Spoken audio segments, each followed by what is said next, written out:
Hello, hello, and welcome to the stream, everybody.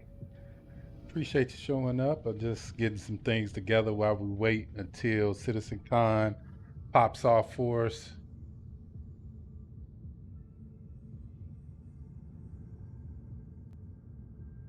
So bear with me, but feel free to jump into the chat.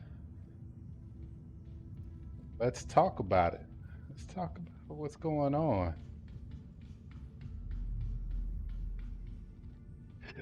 I was rewatching the Benoit interview again just for some clarity because they were talking about what they were going to talk about in CitizenCon, which they said it wasn't going to have anything to do with Squadron 42. So let's make these disclaimers now. Their their main they're they're not planning on announcing anything there. That doesn't mean they don't surprise us with something, but you know they said they weren't. This one isn't focused on that, so don't think that that's going to be a part of this Squadron 42. They're not going to make any announcements about that. Um,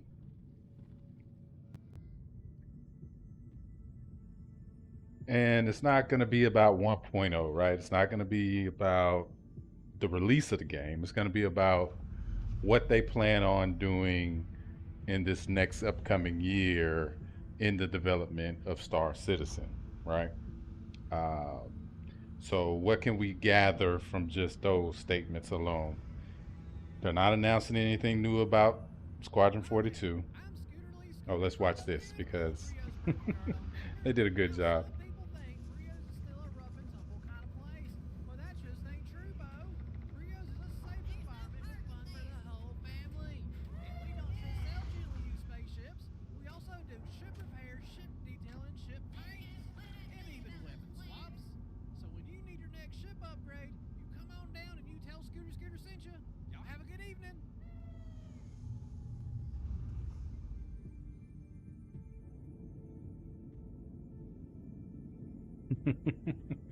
Those are pretty fun.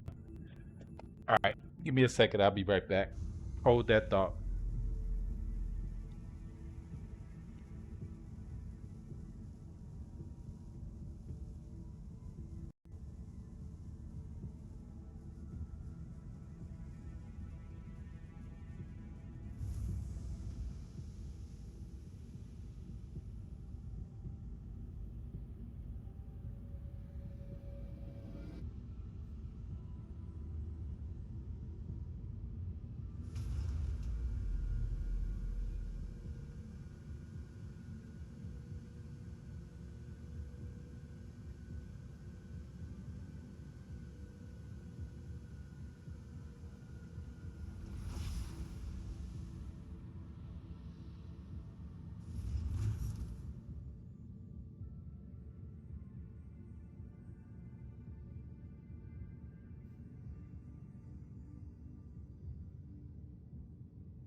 I think I'm gonna reverse this. I think I'm gonna reverse the screens. I'm gonna make the game screen small, and I'm gonna make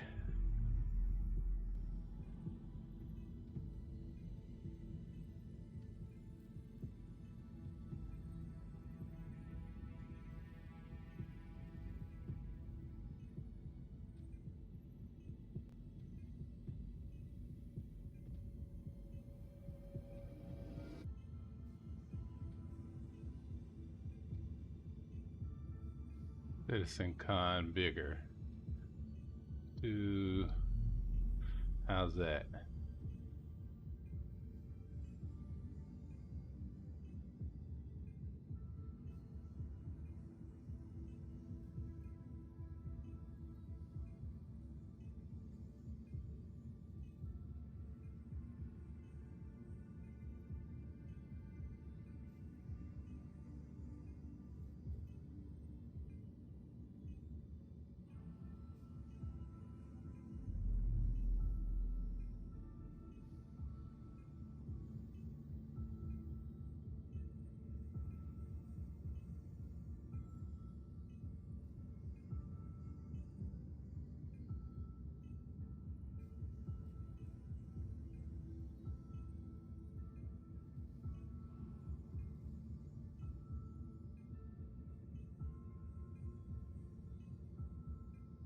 There we go.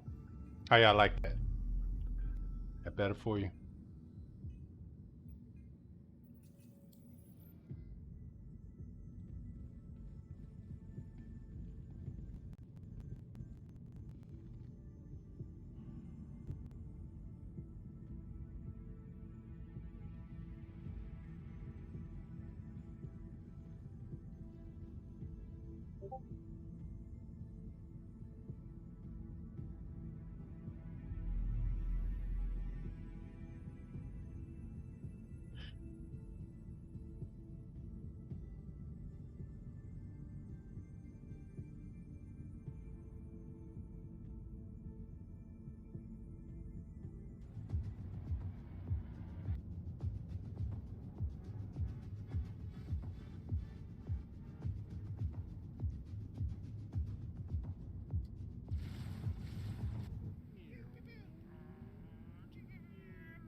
Now that was funny.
How's it going, Ole Zinka? Ole Inca? Appreciate it. Thanks for the follow.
We are getting ready. I hope you all are too. This starting soon.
Countdown begins.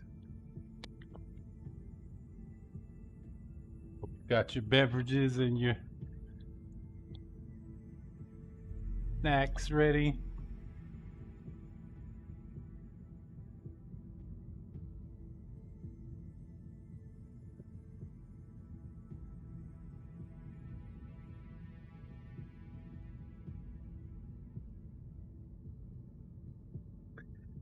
Dig in.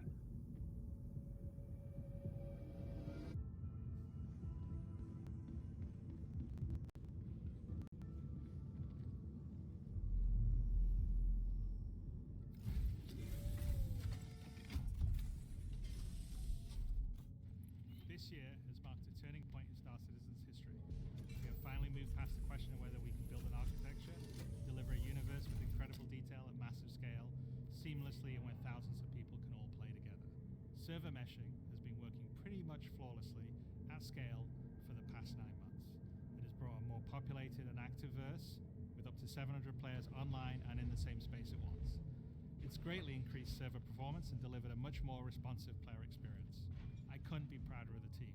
They delivered something no other online game does presently. There may be other games out there that claim large player counts, or even the ability to mesh, but none do it at our detail, scale, and seamlessness. Of course, there will be continued improvements to server meshing and to Star Engine, but having moved past this last big technological hurdle has allowed us to finally focus on quality of life and stability improvements, something that has long been overdue.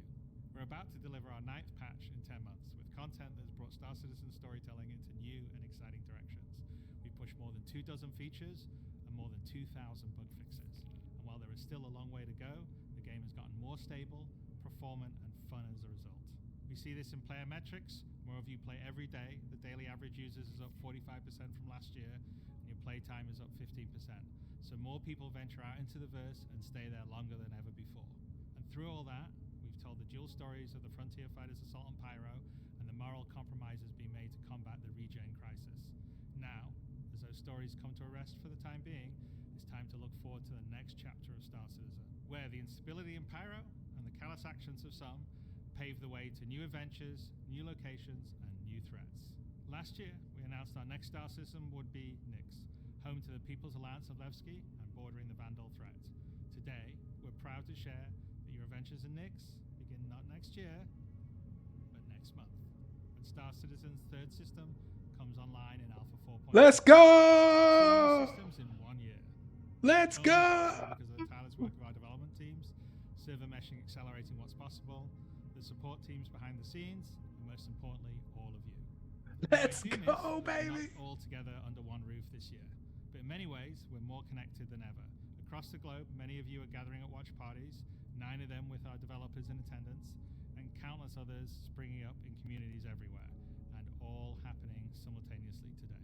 So even if we're separated by oceans and continents, we're bound together by the same passion for space, for discovery, and for this incredible universe we're building together. Whether you're at home or alongside your crew at a watch party, grab a drink, sit back, and let us take you inside our up-and-coming plans for the next year of Star Citizen.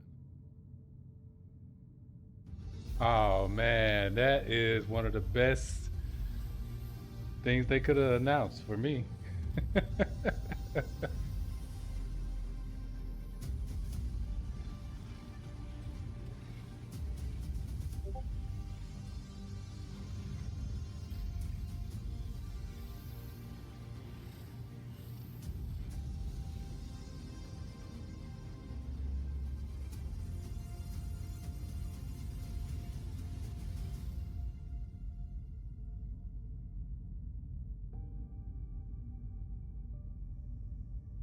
Oh man, that has got me super excited.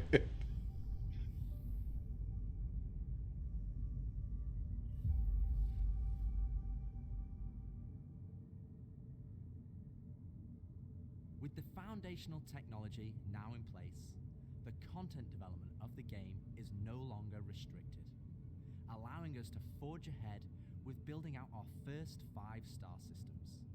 Nyx will see the much-loved Levski landing zone added back to the verse, while also bringing you one of its most iconic lines. Levski, let's go! Here, you'll experience a new combined arms operation that will introduce new factions and new adventures for you to discover. With this edition of our third star system, we're also going to do something that's at the heart of the entire Star Citizen experience, and that is to build it right in front of you. As we have done this year, with the addition of several major locations, such as the Hathor facility or the Lazarus complex, we will continue to unveil new Nyx content throughout the year. It's a slightly different approach to how we deliver Pyro, but we feel this gets the content into your hands sooner and shows our intent as we continue our march towards 1.0. I'm so incredibly proud of the work our teams have done and are continuing to do, and we're excited to have you on this next step of our journey. And as with any journey in Star Citizen, that begins with a little story.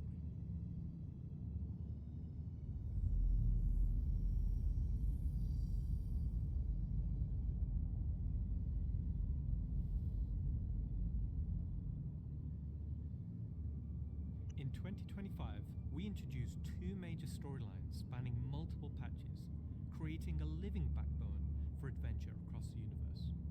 The first was Pyro Must Burn. It connected Stanton to Pyro and introduced the Frontier Fighters, who are relentless, brutal, and determined to wipe out any threats that cross them. And with this month's release, you'll now take part in the conclusion to that storyline. The second was Science Run Amok, with the regen crisis throwing the Empire into chaos, and you all jumping in to help the various corporations respond.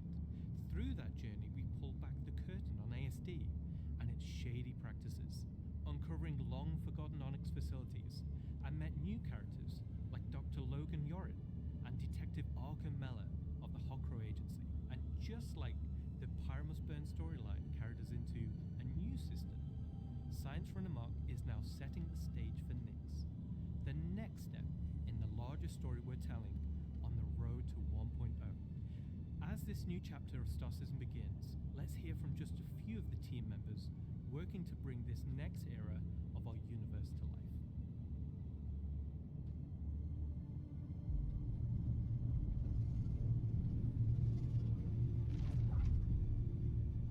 When the Nyx system was first discovered, the United Empire, or the UE, came out and did scans and kind of found out that the system wasn't really resettled. The planets were too hard to terraform, the resources were too tough to get, so they opened it up.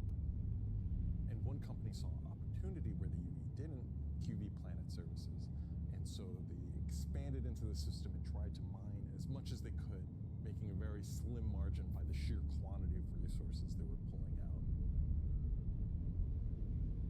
The system itself sort of ran its course from sort of a large corporate interest perspective, and then was mostly left abandoned. Now this ended up being the ideal situation for the People's Alliance, who were a group of revolutionaries who were trying to overthrow the dictatorship of the Messer regime that was going on in the Empire at the time. So they went to the Nyx system and established what became known as Levski. They wanted to make it everything that the UEE wasn't at this time. They set up what they saw as their ideal society, where everyone's voices would be heard, where everyone would be equal. But they've fallen onto hard times. So Nyx today is kind of at an interesting point in its history. Now that the UEE has kind of transformed itself into a democratic society, what is their role? What are the People's Alliance rebelling against? And they still see the Empire as being inherently unfair. They see their role as still trying to create a free and fair society. But on the other hand, they have more problems than ever, and there's new threats lurking around every corner. And they have to ask, are they prepared to handle that? Or do they need to turn to the UEE for help?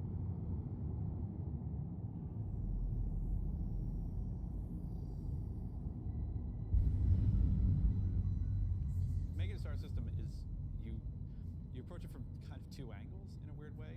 What is this system bringing to the gallery? How does this new system plug into it, and what does it bring to the table from sort of a flavor experience? We want to make sure that whatever it's bringing to the company is unique and has some flair to it. So the Nix system is a remote system where people want to go and live free outside of the pressure and influence of the UEE. It's a remote and rugged system with a lot of hostility coming from the ever-present threat of Vandal. It's kind of like a frontier-esque thing. It's not lawless like Pyro, it's just kind of out there. Pyro's more like a Mad Max wasteland, and Nix is more like Silverado or like Deadwood, right? It's kind of like a smaller scope. The emptiness and the Okay. loneliness is the defining factor. That's cool. You're still going to find gangs, you're still going to find hostile presences, but it's where people go if they want to live off the grid. The People's Alliance is the main peacekeeping force in Nix. They were People's unhappy Alliance, with okay. the direction that the Empire was going under the Messers. They got out. They said, we're just going to start from scratch, build our own society, but build it the way that we think it needs to be built. They're not perfect. They're just people, but they're doing their best. They want to help keep Nix safe and make it prosper. They are trying to do the best that they can, but are faced with the realities of dealing with people, which is tricky. The Pyrostar is quite a warm star. Stanton star is quite neutral. And the Nix is a little bit cooler. The system has its star, and it has this dark, really, really dense gas, sort of nebulous cloud. And it has points of light. Ooh, this is gonna be so Those good. Points of light in this gas cloud is really, really hazy. So because Nix is bordering Vandal space, it was important that we have a gap in the Nix gas cloud where you could sort of just, in between the clouds, see a piece of the Vandal space. It feels so Oh, close wow. that it's even like protruding some red light. Oh, that's nice. The level designers are using it as an actual visual indicator of where to place more dangerous POIs. So if you point your ship in the direction of it, you should find, as we build it out, that you will be in more and more danger. And I think that's really cool. To give more atmosphere, I was testing out adding some sort of space snowflakes, essentially. So when you look towards the sun, you can sort of see that sort of like sparkle. But then when you look away from the sun, you'll see the reflections and sort of like little glints of light. That's dope too. For the jump points in Nix, we'll have 2 on this release. We'll have one from Pyro to Nix and one from Stanton to Nix.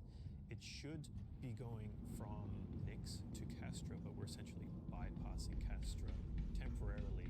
Hey, we want to make sure you can get there any way you want. That's nice. That's a nice touch. That is a huge asteroid belt that Industry, is baby. sort of Here the comes middle industry. system. Glacian belt is a combination of So this is where they're gonna be doing a lot of refining and planetary salvaging gas and worlds, just, and it's combining them to make something which leads up to the building that we've part just too. not seen before. It's full of resources that are still left unharvested because it's kind of a tricky spot for mining. It's not the easiest place to go, but that means that there's still a lot of opportunity for independent miners to go out there. So the rocks in Nix are a bit more sharp, like sorts of like icy look, rocky, cliff-like, very different from those in the Pyro and the Stanton. One of the big differences too is all of that extra added movement that just adds a little bit of extra flair. It's also a good hiding spot for people who are trying to elude capture, maybe set up ambushes, that type of stuff. Always feel way more interesting flying in those spaces than just, empty void. And as we build out the Glacian Belt over the next year, lots of places to put new content. Delmar is a very large asteroid in the Glacian Belt that QV Planet Services had built a mining base on that got taken over by the People's Alliance and renamed Levski. Let's go, Levski! Levski is our first and biggest social outpost for Nix. It's kind of like the place where you stop before you do your It's kind of San Francisco before you got to the gold rush. It's going to be the central hub for trade and hauling and all of the commerce within Nix and also from Nix to other systems. But it does have a CD underlayer to it. Over the years, you're sort of improving the generation method of those asteroids to culminate towards this specific point. Large, explorable location. When you fly towards the Levski, you see this huge gas ring around it. It's scattered small, mid-sized pieces of the asteroids. Levski is immediately apparently unique by the fact that it's a facility clamped onto the side of an asteroid. The breathtaking views of looking into the belt instantly gives it a unique charm and flavor. As you approach, you'll initially see a very dramatic borehole that goes all the way through the asteroid. You will also see growing That's out crazy. there and alongside Levski. There will be landing pads along the spine. Lots of industrial pipes and transport systems to bring out the refined mining materials. Yeah, this is going to be like the industrial center for, you know, We were using an actual release. planet, so we had all of the space available to place all of these structures. So they got a commercial Kinda meant that we system, create an a asteroid lawless that's system, appropriate size. and now an industrial We system. took the whole shot of the asteroid. You see that there is an area to fly underneath. We plan on bringing in whole sea gameplay. So this is exterior cargo elevators. So as a team, you will be able to load and unload cargo. There's a lot more movement on the exterior, such as the cargo trains going around tracks. It's now going to be fully EVA-able. There will be walkways around Wow. the landing zone. to That's go awesome. Using gravity plates, but you can drift off and kind of go wherever you want. They can explore fully the whole place, which is great. That's awesome. Unlike the majority of anarchists living in Pyro, there are people here in Nix that care. It's not a downtrodden or derelict, dilapidated location. It has a sense of order, but only where the People's Alliance has people living. We've had Levski before, and we've updated it quite substantially to be more in line with the newer features that have been put in since, but also visually, and there's been a lot of quality of life fixes that we've wanted to add and bring up to like a good standard for a landing zone. Gracing the main lobby of Levski is a large statue of Anthony Tanaka, who was a child worker.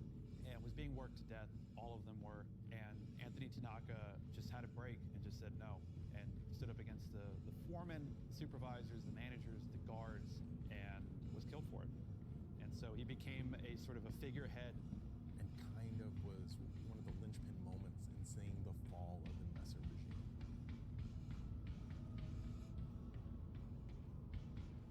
So if you take the elevator up to the top deck, you'll see the top view and the cargo area as well. So you can go through the cargo shop. You've got your normal kind of cargo needs. You have ability to trade and buy your tractor beam and other gear that you need.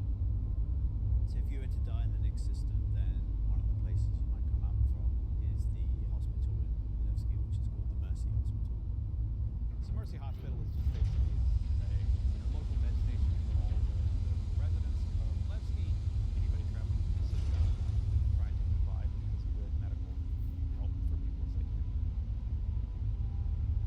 When you arrive at the house location, you're presented with a lobby, elevator bank, and then you can take that transit to the HAB room. So within that room will be pods. And that's where the original miners would have lived. They're not the nicest, and they're a bit messy, but they're a home for people in Nevsky. head down to the lower view deck, we'll go through into the Grand Barter, which is your main social and commercial area of Levski.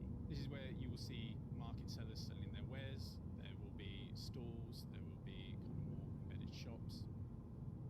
And Kind then of if reminds you you go of through Grim is the Hex, Garden right? Shop, and also Because conscious Grim Hex is objects. in an asteroid too, but this is obviously There's also bigger, one but of my favorite yeah. places, Cafe Musée, which is where you can go down into some of the more rocky depths and grab yourself a drink, and you never know who you meet down there. If you explore a bit more around the Grand Barter, there's other routes around and little side passages. There's another shop that's away from that area called Teachers. Teacher Ship Shop is basically where you would go if you were looking to pick up a used ship, buy some ship parts, fix up your old ship, find some new stuff, sell some scrap. We've closed up Dumpers Depot for Levski, and everything that used to be sold there will now be sold at Teachers. Another new area, as well as the cargo shop that we've added, is the refinery deck for Levski. That's where you can take your processed goods, not just from Levski, but from the rest of the Nix system, and refine and sell those goods there. As a lot of the content in the next coming releases for Nix is going to be mining related. So it's super important that Levski is a really nice hub for mining type of gameplay. So we're really happy to bring Levski back into the game. It's been gone for quite a few years now. I think it really provided a unique environment of it's run down, but the people who live there love it and are working their hardest to make it a great place to live. This is a location that has a lot of nostalgia for you guys, and we don't want this just to be a re-release. We do want you to go, wow. It's not going to be as complete as Pyro was when it first came out, but it's going to be our first iteration, and you're going to be able to see it grow as we work on it. Like with everything, we're always learning and improving and finding new ways.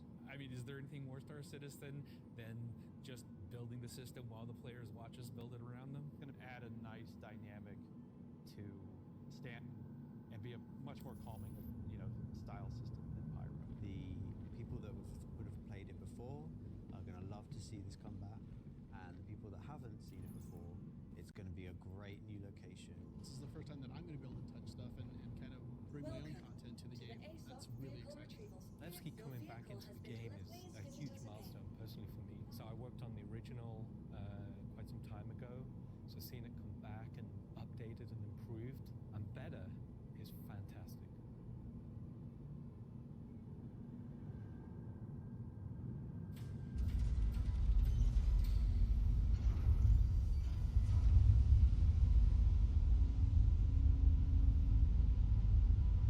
The Vandul. So we've talked about Levski, we've talked about the Glazing Belt, but you probably ask yourself, what's the new gameplay activity we're going to be doing? So let's find out. Welcome to Nix is your first experience at a new space station. Solar system. It's a mystery to be solved. There's things for the player to explore and look into. There's going to be some twists and turns, of course, some combat, and if you're lucky enough to survive, maybe some good rewards. This is basically a continuation of kind of our ASD storyline. So in the closing out what we had called our sort of Science Run Amok storyline, we had revealed that ASD had been procuring sort of very black market illegal stuff in order to conduct their experiments. So this mission is basically going to be continuing on that trail. So the Navy has learned that illegal tech is being sold in the UEE, and they're hiring Intersect to investigate. Intersect Defense Solutions is the leading military defense contractor in the UEE. So the Navy contracts with them a lot for doing various kind of military operations that they don't want to handle themselves. We didn't want players to be working directly for the Navy. The Navy just doesn't call up random citizens and ask like, hey, if you're free, can you fly a helicopter?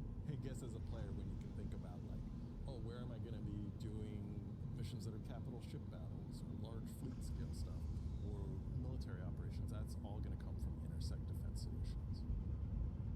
Intersect have discovered that the source of the illegal tech is in the Nix system,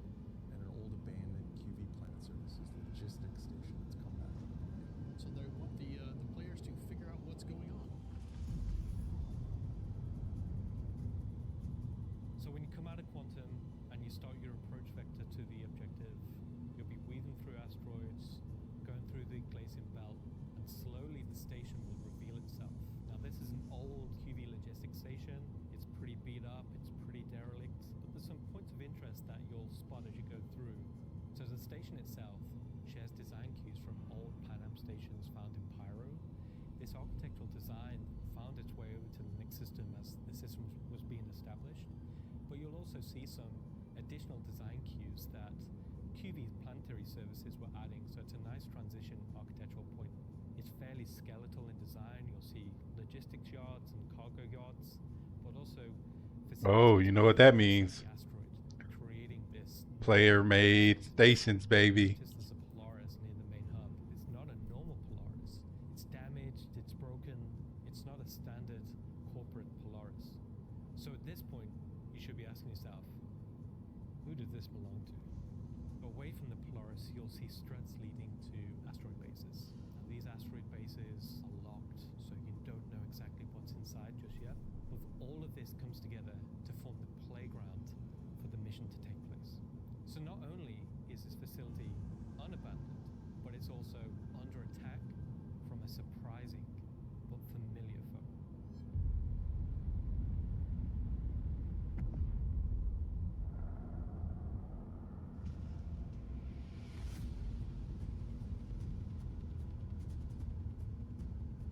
The Vandal.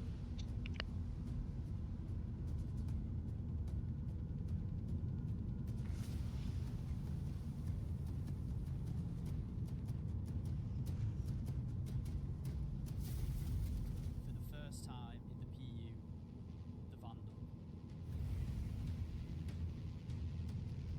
Let's go, baby! So the Vandal are a nomadic, very, very, very violent spacefaring race. They've been striking out against outposts and such in the Nix system. They don't really know what they want, don't know why they're doing it, but it seems like whoever's running the station is really pissed them off. Vandal raiding parties have been arriving in the system, and they're unaffiliated to any clan, with small groups coming in and picking at them.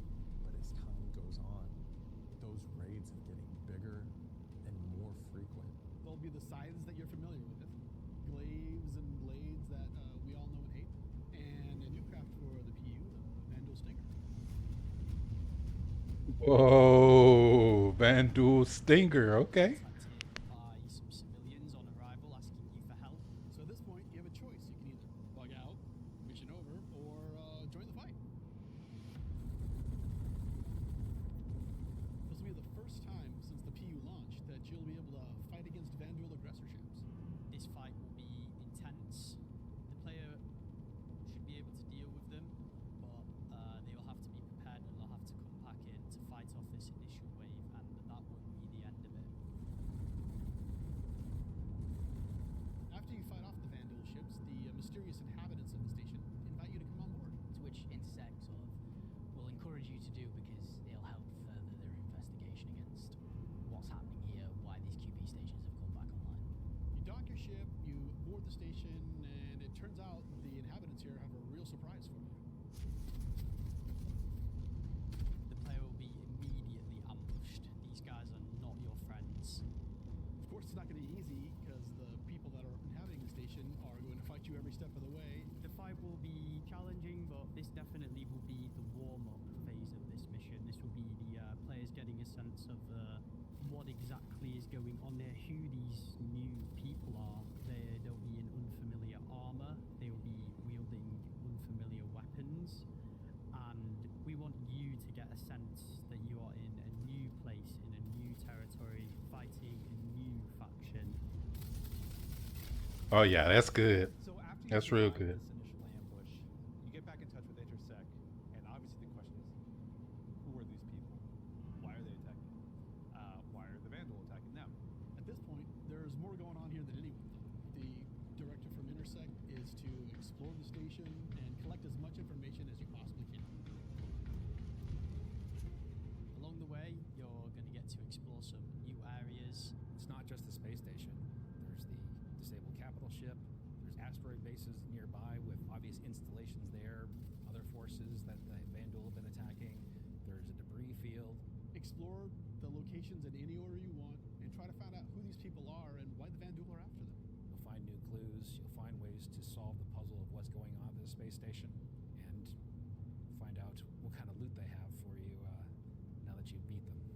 And of course, this is a legally open station, so anything you find is yours to keep and sell, maybe even give to Wicklow. This isn't just a one-time event, this is a permanent sort of mission that we're going to be adding to the game. You can go back and repeat this mission and find ways to do it even better, even faster. There'll be a different story and different flavor. Obviously, we can't have the same thing happen every time. There'll be other missions that Intersect will offer to you based on the evidence that you found. Now you know the real story, and you can start digging and giving more information to Intersect along the way.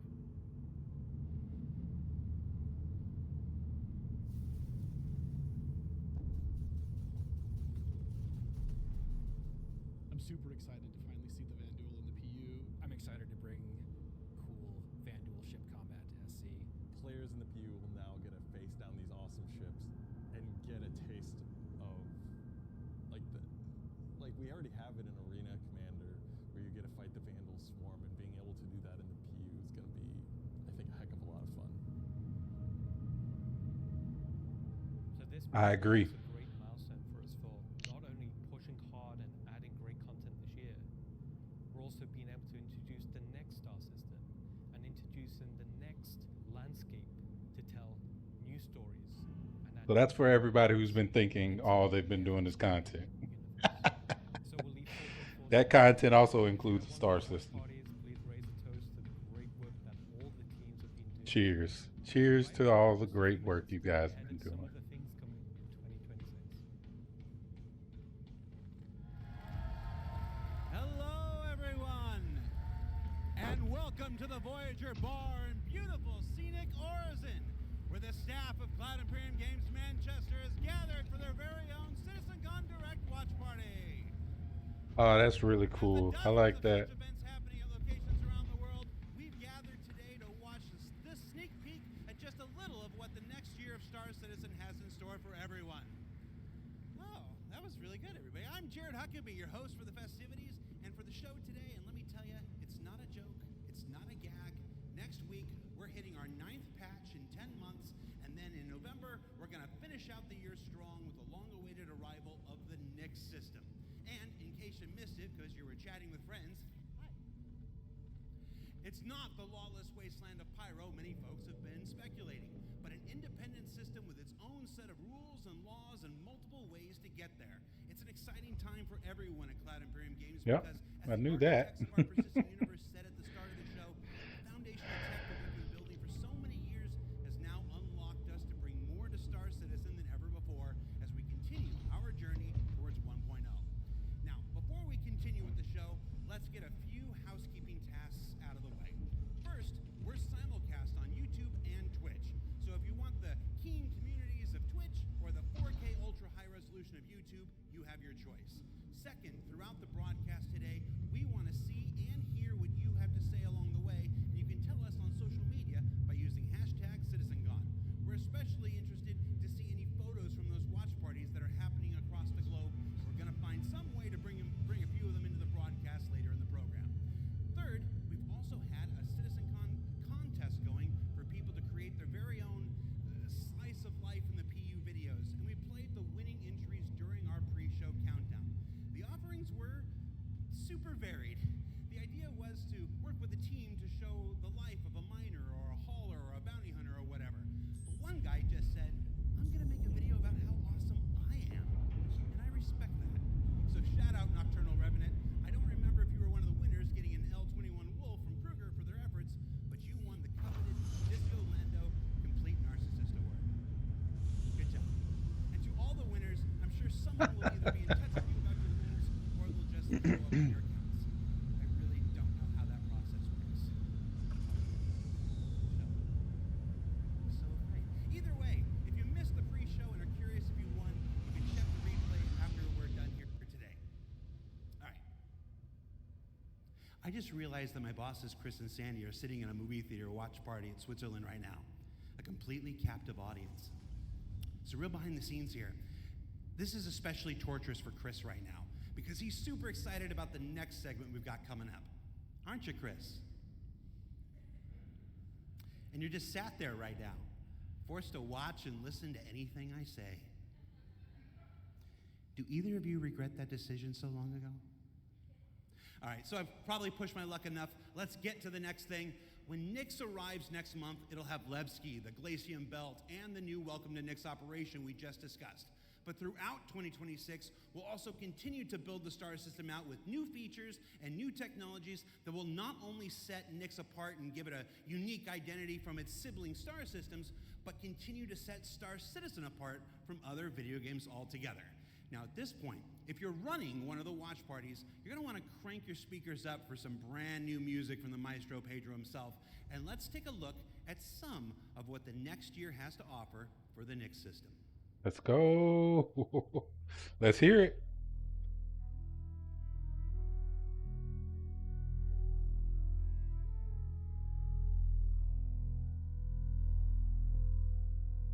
At Cloud Imperium Games, we believe art inspires the best technology.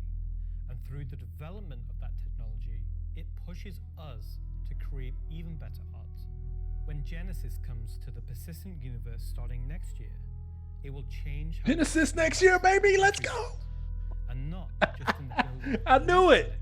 For the Nyx system, we will I'm such a also tech nerd. I love that. and Pyro and reimagine them through the lens of our technology. Previously, and more traditionally, we'd create slices of biomes, like deserts or forests. This approach moved us forwards and got us this far, but solving the scale was always tricky. And for Star Citizen, we like to do scale on another level. Issues like seeing tiling from our height maps from high altitude, or the unpredictable blending when two biomes connected, were common. But ultimately, things just never felt right. Our worlds were gorgeous, but to us, they still sometimes felt like interpretations. Now this was a super hard problem, which we needed to solve at the scale for Star Citizen requires. We challenged ourselves to emulate nature in the most believable way, and not just on a planetary scale, but to our level of detail.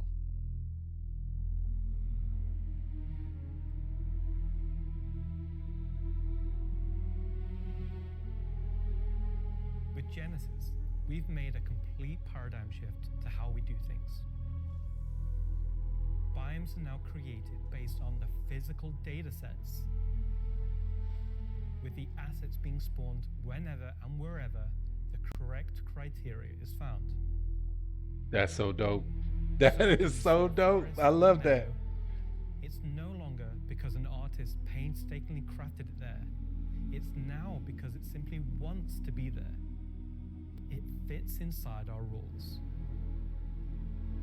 Genesis also They did it. ties into our other gameplay systems. Our new planets are built from the information we create for our different datasets, like height maps, humidity, temperature, soil type, soil amounts, geology erosion data, to name but a few. This means you can now tell where to find valuable minerals as the geology looks like it would be suitable for it. Where scree piles exist below sheer cliff faces, and where rocks have broken off over time due to erosion. Of course, these new tools still give us the ability to direct the look and feel we want. The attention to detail from the Look at tallest that. mountain That's to the cool. smallest flower is still our core DNA. With Genesis, we can now keep that detail-orientated mindset as we focus on the quality, and it provides the quantity. That's it right there. Genesis That's it. provides our That's planets what with we've the been waiting ultimate for. sense of exploration and adventure, discovery in the purest emotional form. We want you to find that perfect place, with the planets providing an abundant resource to harvest. This is a major part of what exploration is for us. We want that feeling of finding a corner of the universe that you'll fall in love with, and where you want to settle down and build your home. Now I'm going to hand you over to Will to go deeper into what we have built that allows Genesis to realize our vision. As a reminder, some of the visuals you'll see will evolve and change as we continue our technological development and hone in on the final look for Nyx. Thanks, Ian. So, in case it's That's not what already I'm clear, talking about. Genesis is our name for a group of technologies that are improving our ability to build worlds, refining those that we've already created, and ultimately expanding our persistent universe to the scale and quality that we all expect. I work on Planet Tech, so let's talk about how that's continued to evolve since our presentation last year. And instead of just highlighting some really cool biomes that we can create, let's go ahead and show how all this work applies to the upcoming planets of Nyx. So there are 3 planets in Nyx. Nyx 3 is a gas giant, and I think it's blue. It's not going to surface. I don't really know. Nyx 2 is a yellow, toxic. It's got like this high pressure atmosphere, and it's like a very volatile planet with high risk reward gameplay. It's going to have some really interesting biomes for you to discover, but for now, just know it's going to be dangerous, because today we're going to focus on what we consider to be the hero planet of this system.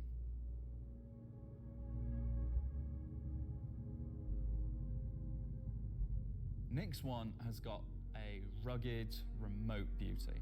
It's got a diverse set of biomes, from weathered rocky mountain ranges to vast sweeping forests. Oh man, that's beautiful. And from damp, expansive wetlands to claustrophobic festering. That is beautiful. That's bro. Look at this. Fantastic platform to hone. That's crazy. In some cases, because the current tech couldn't do them at all, or because we want to completely step up our game for them. So, let's approach this planet in much the same way that you, the player, will, from orbit. The orbit appearance of the planets going forward is far more tied to what is present on the surface. Previously, we had different data that drove the orbital and ground coloring. That's because the orbit was designed to look like vegetation that we'd place on the surface, and the ground coloring was trying to be a mix of soil, rock, and the organic compound coloring that forms the kind of colors there. Now we author much more of the data in a unified way. When you look at Earth, you see blues and greens for ocean and vegetation, and brown or yellowy tones for sand and soil. We wanted to keep it as simple as that. The same set of textures and data that define the color of the soil, sand, and rock on the ground are used to create the orbital look. We then assess the presence of vegetation and competition between different species on each part of the planet, and use that to blend in tones of green, including variations due to species health and the current season. This creates a far more complete image and allows you to identify features, geologies, and potential points of interest all the way from space. Let's go down to the surface and start with something closer to what you're used to, but in a whole new light.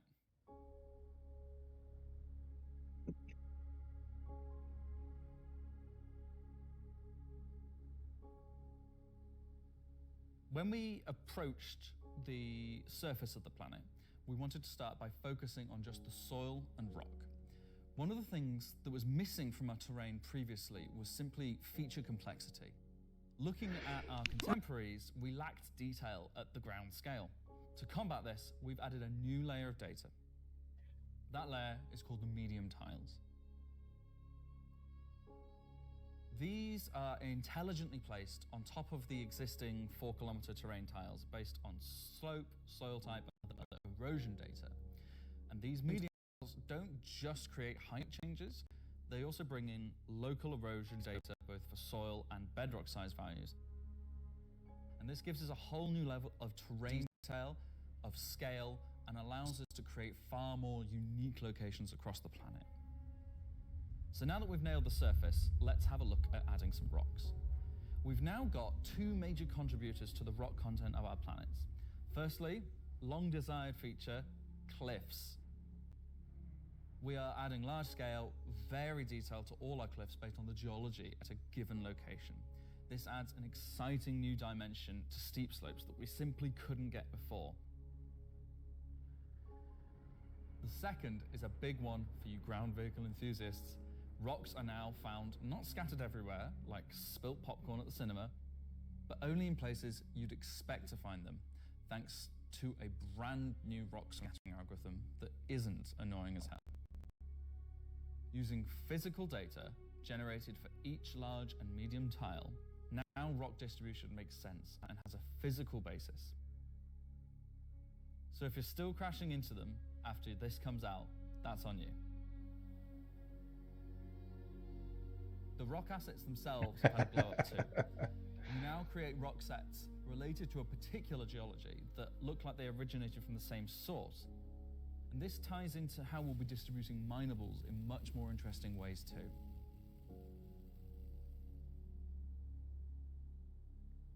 So now that our base terrain and rock scattering looks good, let's add some vegetations and explore some additional biomes.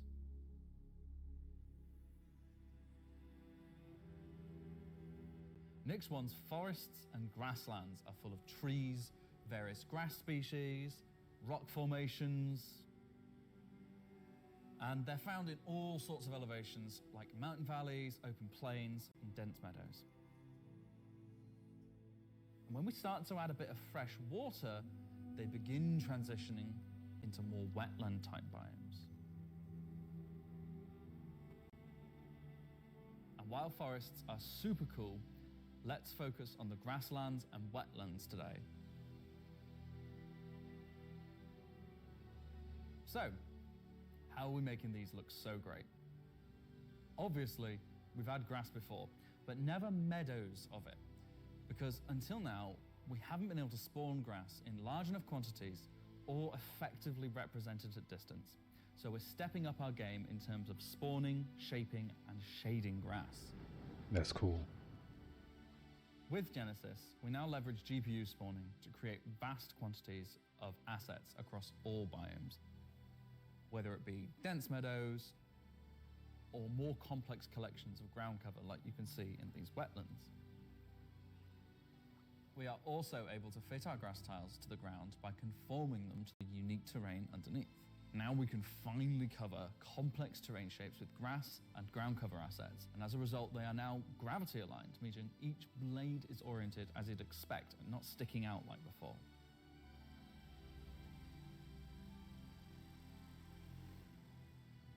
Next, let's take a look at how we light our grass. Now, as in real life, the shading of a grass blade, or indeed a whole field of grass, is lit very differently to like a flat surface. We now use a solution that shades meadows of grass far more like fur or hair. And this, if you think about it, makes sense. At a distance, a field of grass is far more like a carpet or cloth than a flat surface. This improves how our grass looks from a near perspective, as well as bringing us nicely into how we're solving the distant representation of grass. So, let's talk about the distance problem. One of our biggest achievements with Genesis is allowing us to build beautiful biomes out of flora and geology assets like a building set. Can I say Lego? No. Too late. But in the past, this broke down very quickly when objects simply disappeared when viewing the same biome from 10, 20, 100 kilometers away. He's Because hilarious. we don't hide planetary transitions and allow you to view complex regions from very large distances, there are almost infinite perspectives from which you can see a location in Star Citizen. So, how can we afford to evaluate complex spawning logic at runtime for the entire swathes of the planet? Enter the virtual terrain. Virtual terrain, or VT for short, is how we now cache and represent our terrain at varying scales. This has been the enabler for all of the lovely advances in terrain complexity and asset spawning we've shown so far. And it's also how we now evaluate and represent vegetation from a distance. When creating the VT for each part of the terrain, we assess if vegetation has covered the ground, and if so, what shading should be applied. For all of our biomes, we're now able to use the same shading model for the distant representation as the close-up asset, whether that's our lovely rolling hills, some more dramatic rockscapes, those muggy wetlands, or even our festering swamps. So yeah, we didn't forget about the swamps, and they're coming to Nyx 1 as well. Built Nice. using the lessons learned and all the technologies we've developed, these swamps now spring into existence from the planetary data. This biome combines all of the elements from the other biomes we've shown you today, from water interaction, denser spawning, unique ground coverage, and I think it creates something really unique.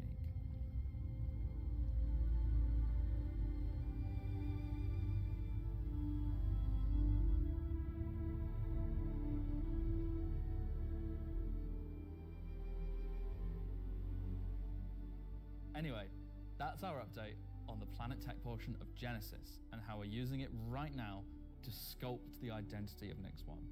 And I hope you're as excited as we are to explore this and everything we haven't shared yet next year.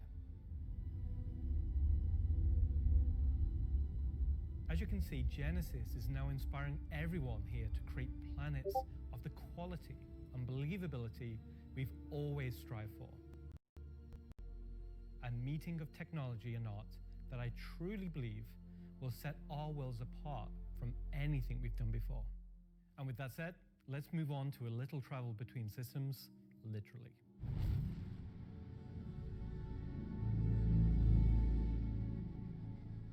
Up until now, our mission system has been specific to the star system you're in, meaning a Stanton mission has to take place in the Stanton system, and a Pyro mission has to take place there. We've never been able to link these together, but with the introduction of our third star system, it's time for this to change. And that begins with the introduction of interstellar cargo. What are you talking about today? System-to-system hauling missions. Hauling is back. Jordan said Holly was gone. He doesn't even play the game? These are exactly what they say on the tin. Missions where you're going to start in, say, Stanton and end in Nyx, taking various volumes of cargo between the stations. So there'll be high volumes of cargo that kind of fulfill the purpose for the Hull C and the other series of Hull ships. And there'll be a few sort of more direct routes. So you might pick up some cargo from Ruin Station in Pyro and go through the jump point to Stanton and drop it off there at one of the Elios. So if you've never sort of experienced the jump point or going through it, these missions will require you to. They're no way limited. You can do them in any sort of ship you want, any size of ship. I'll be doing them in my Drake Cutter myself, between Stanton and Nyx. Just a Drake Cutter. I've got a few ships, but the Drake Cutter is really cute, so.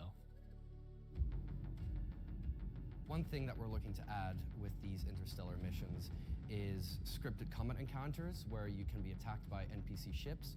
Maybe the mission giver has tipped off some pirates who are looking to get a hold of that cargo, as well as express missions, which means the deadline timers that you're used to in the regular hauling missions might get really tight and you've got to learn to be very fast. All of the love and care that has gone into hauling missions so far, with the logistical network and making sure they make sense within the themes of the systems, just as much love has gone into the interstellar missions we're making now.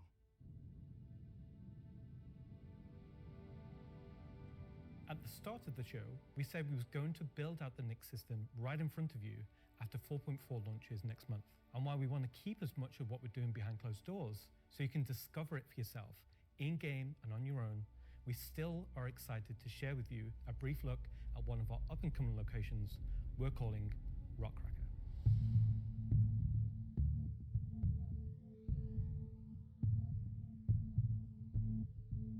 Okay, so Rockcracker, Jared, is our internal name. Rockcracker is where you have to crack a rock. It's a big rock. You want more? So way out into the Keegar Belt, you'll find these old QV breaker stations.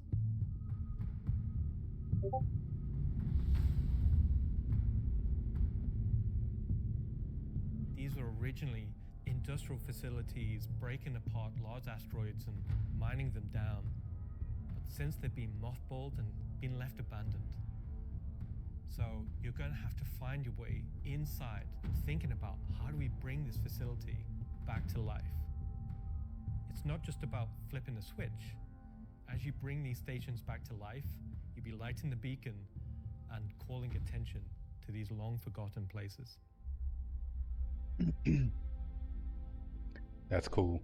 One of the main features is the laser head, which will require certain things to get working. It's up to you and your friends to find how to get in. There'll be a variety of options. Whether you're discovering the bowels of the station and mining your way through long-forgotten tunnels, or you're going through the main laser entrance. Now, as you're traversing through the facility, you'll find the old engine room. Now, there may be ways to bring the facility back to life, kickstart the engines, and bring power to different parts of the facility. Maybe eventually bringing the laser back online and cracking some rocks. The secondary gameplay loop is FPS combat. You're not there by yourself. There may be squatters and outlaws in these stations trying to stop you from what you want to do.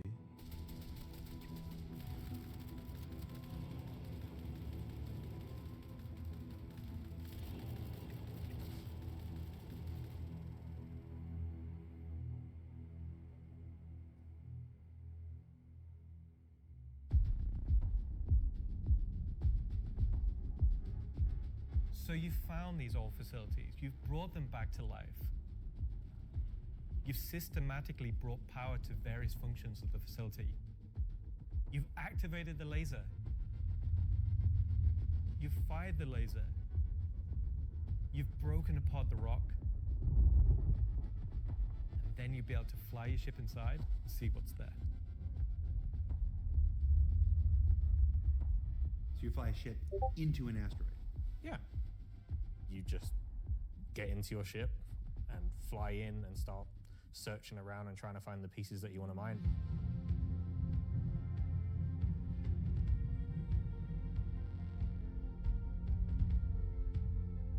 I'm really excited about Rockcracker because it's a sandbox activity. You can kind of go to these whenever you want to. This content is for players who enjoy mining, who enjoy exploration, investigation, and don't mind a little bit of FPS content while they're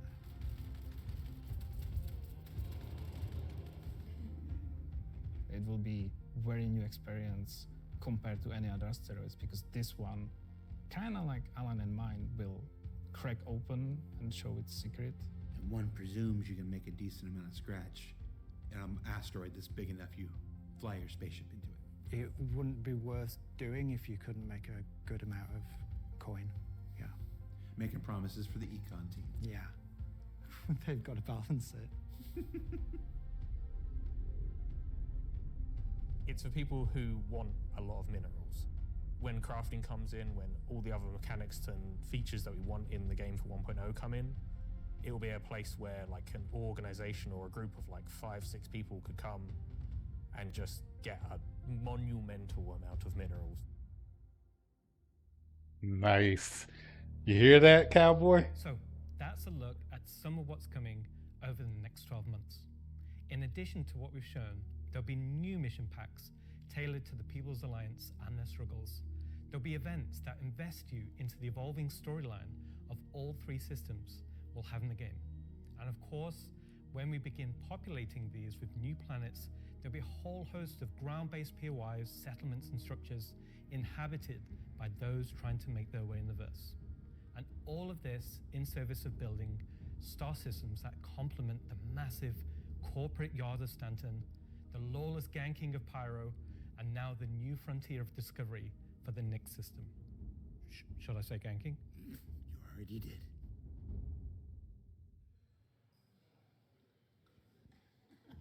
Good job, everyone. So yeah, a whole lot to take in there. Interstellar hauling is the beginning of a massive expansion to the mission system that'll let us connect these 3-star systems like never before. What else we got? Rockcracker. Rockcracker is just one of the next operations that'll be coming to the Nyx system in the first half of next year, where you're gonna fly into an asteroid and do that thing that miners love more than anything else. Complain about PvPers getting in their way. No, I'm being told it's mining. It's mining. And of course, one of the most anticipated features coming to Star Citizen, Genesis, and what that means for the planets of Star Citizen, including the ones already in there. So let's talk to Will Hain and find out more. And I'm just remembering that Will Hain is in France at the watch party. Okay, France. Ask Slarty Bartfast over there how they're going to use Genesis to update the planets and moons of Stanton and get back to me, all right? And see if we can get some fjords. What else we got? The CitizenCon Digital Goodies Pack. That's a hard thing to say. That went up for sale a couple weeks ago and has a whole bunch of mysterious items in it, and that's where I can tell you now that almost all of them are tied to the Nix system in one way or another. So let's find out what's actually in there. There's a gunship flight suit and helmet, 2 armor sets from that mysterious faction causing a ruckus with the Vandal, and an Intersect BDU sweater and outfit, a couple of crazy weapons that I'm certain we're going to learn about in just a few minutes, some slick Levski swag, and finally, to celebrate the long-awaited addition of the Vandal to Star Citizen, a cool Vandal knife and adorable plushie, which I swear to love and squeeze and cherish forever. So yeah, it's a pretty solid haul for this year's Digital Goodies Pack, which you can still pick up right now on the RSI store. So now, let's go ahead and transition into our next segment. Much of what you see in the show today has been the culmination of a lot of people's work in... What's up? All right, I had a dream about like this once. Yeah. Okay, so against everyone's better judgment, the thing has finally happened. Can I help you? How do you think the show's going? Good. We're getting the Nix star system and the Vandal are coming. Kind of been a lot of Nix, right? Well, yeah, but it's a major milestone. It deserves a major showcase celebrating everybody's hard work. And you got more, right? well, yeah, there's spaceships coming up. Cool. Wow, it's like they only scanned the original community portion of me. If pictures steal your soul, imagine what face scanning and PCAP does. Well, this has been super cringe. So I'm gonna head out. Mm-hmm. Bye. Oh, regular CitizenCon is still better. You should have done that. Of course. Thank you. Part of me that isn't a soulless marketing puppet. All right. No. Let's just go to some spaceships, shall we? Oh, that is hilarious. That is hilarious. Hi, my name's John Crew. I'm the vehicle director here at CIG, and welcome to Talking Ship, where we're going to talk about 3 new ships coming to the persistent universe.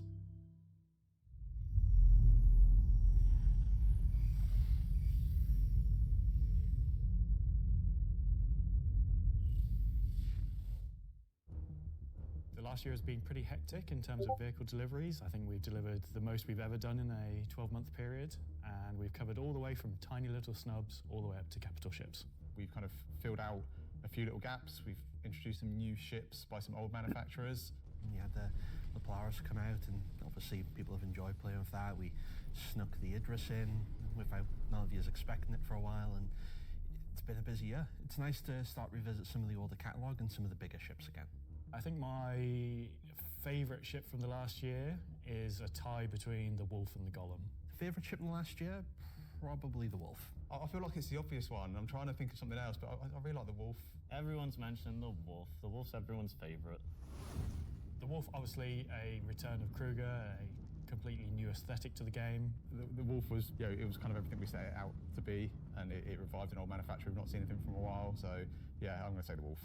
The Golem, I think, is just an incredibly well-formed ship in such a small package. It really just shows off that Drake aesthetic, giving you the absolute bare minimum needed to perform a role. I honestly do really like the Zeus. I think it came out really well. It's kind of hard to pin down a favourite, to be honest, because we've released, a lot of really cool ships. Next year, we've got some super exciting ships coming up. We're ticking off a few big ones, which is good. We're going to see, again, maybe some ships from some manufacturers that don't have that many in their lineup. There's a few big challenging ones starting, so they're good. A breadth of ships, should we say. The 3 new ships we're going to introduce today all tie in some way to the primary factions fighting over the Nix system. We'll start with the People's Alliance and Anvil Aerospace. Anvil is a very military-based brand. It's been a brand that's in Star Citizen for a long time, fighting for lots of military contracts and lore, often up against Aegis, and to the point it actually beat Aegis in the past. You will be familiar with a lot of their ships' designs, such as the Hornet and Lightning. Earlier this year, we introduced the Anvil Asgard, based on the Valkyrie chassis, which is an extremely popular offering. And this year, we're bringing the concept ship we introduced last year, the Anvil Paladin, to life. The Paladin is a gunship from Anvil Aerospace designed to support ground operations. A gunship is a ship that's designed to sustain a sustained firefight while dealing a lot of damage, also taking damage. We don't have a lot of gunships in the game, true dedicated gunships. They are quite a tricky archetype to control in game without being too powerful. It's designed with a lot of firepower and high armor health, but very low maneuverability. It's multi-crew, it's just built purely for battle. It's got lots of armor, lots of guns, big guns. It's got a very similar squat kind of form to the Valkyrie. It kind of reminds me of, I guess, like a pit bull, obviously a very menacing silhouette.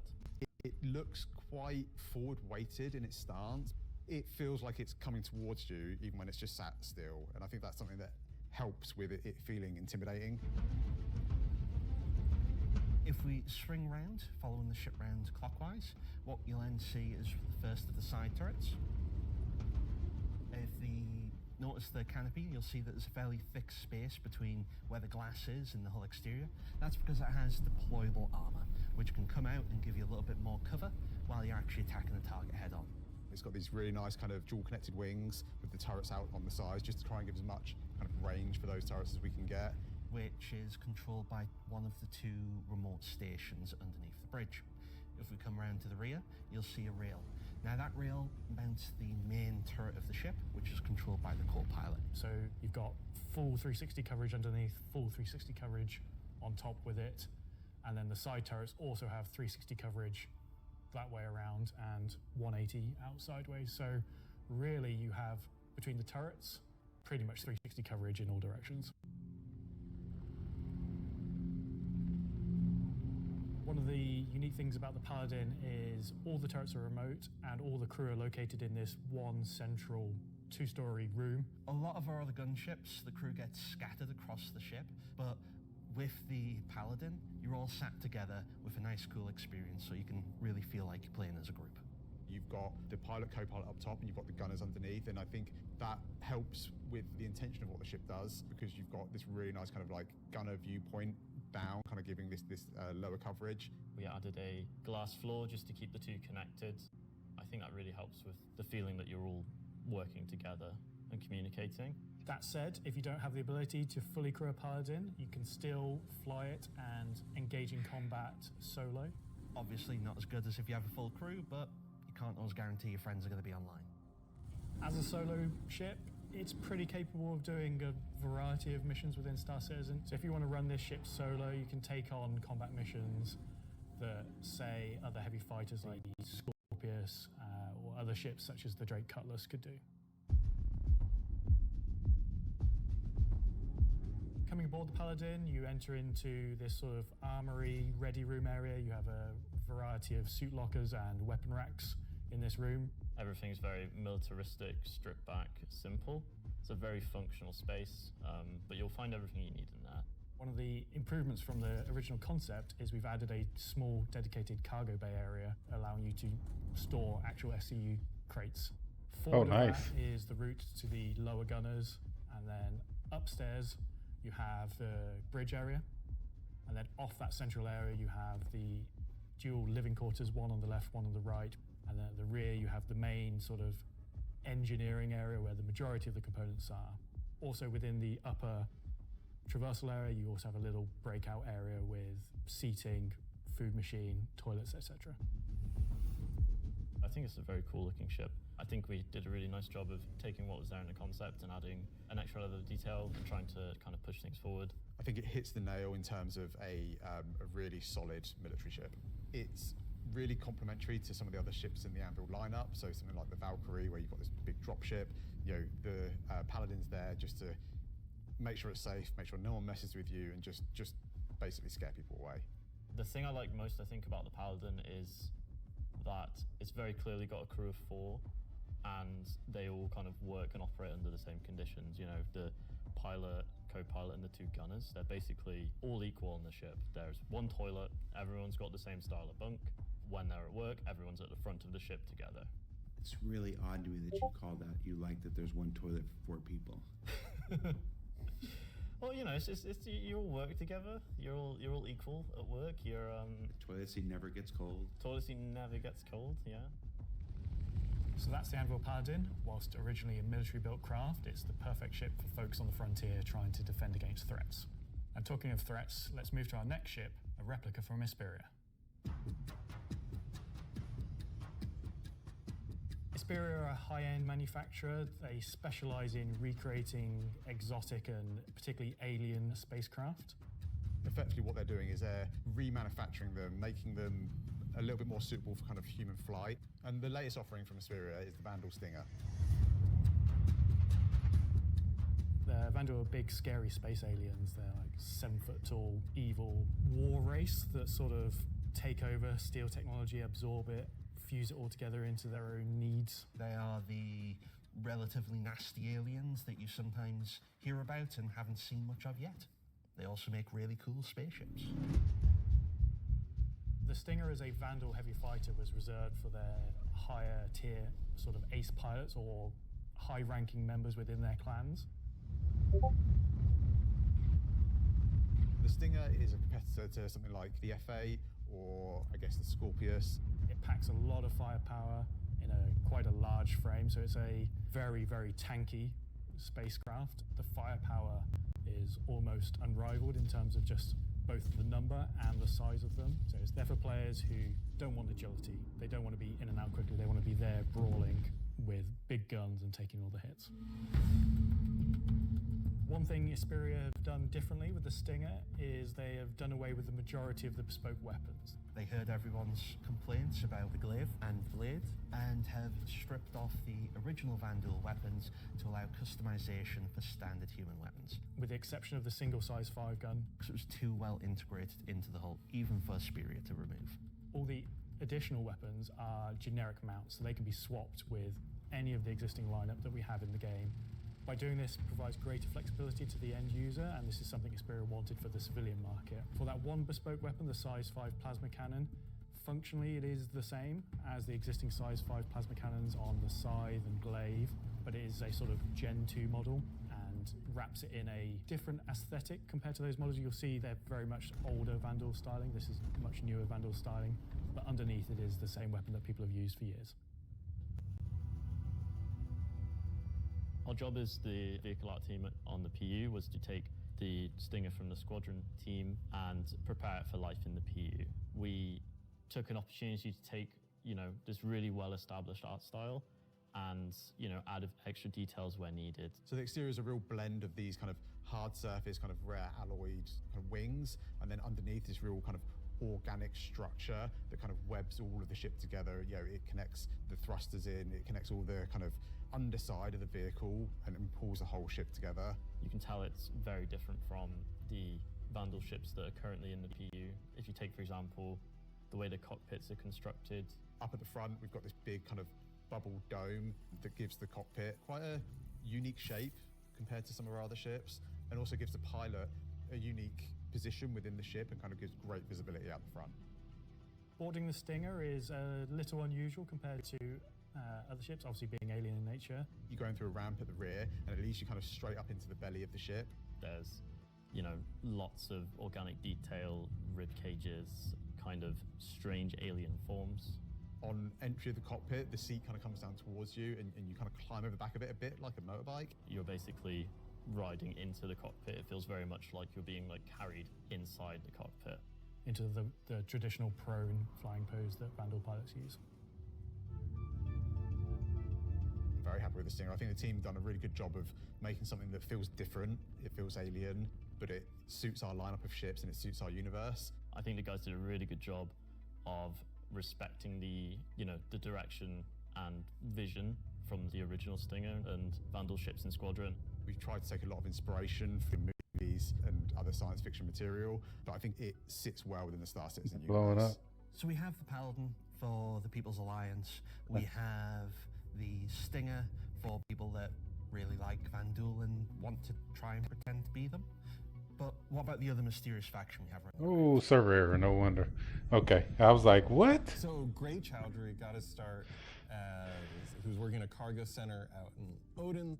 He started being able to get his hands on some stuff that other people couldn't, items that necessarily you couldn't find on a store shelf, but you wanted anyway.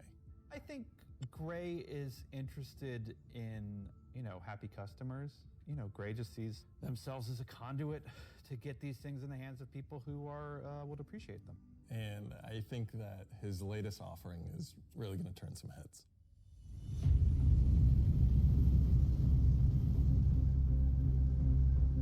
So the Shiv, well, we don't really know what it is, to be fair. It's what happens when someone who is a genius at aeronautics and ship assembly is given free rein to do whatever they want.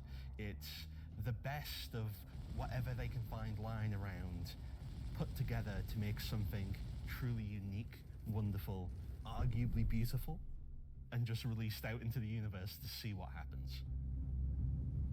At first glance at the exterior of the Shiv, I think most people will probably recognize there is more than a fair proportion of a cutlass visible there, but it's had quite a few changes to it. As you look a little bit closer, you'll start to pick out elements from other ships. You've got, main thrusters that are from the Valkyrie. Even the bits that are obviously a cutlass have had panels welded on, panels removed. The top turret, which is now remote, is just this hodgepodge amalgamation with multiple other ships' turrets. And then the changes continue onto the inside where, again, it sort of feels cutlass-like, but then you'll find there's bits of Crusader ships just integrated into the wall instead of what was there originally.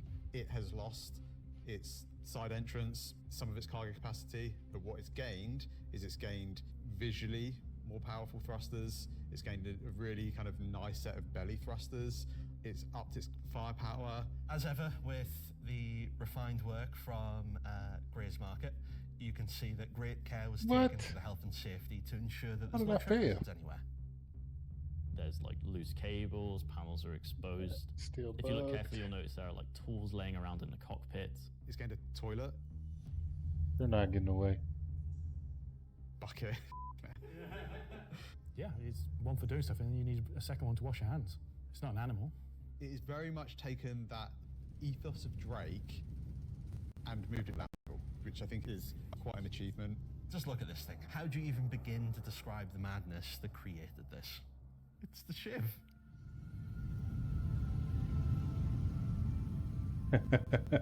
This is something new and different for Star Citizen. Where did it come from? I'm not going to answer that. Just Nope. nothing. Just No comment. Gray goes to places and talks to people. I mean, there are just many ways to find these things that, are they legitimate, manufacturers? No.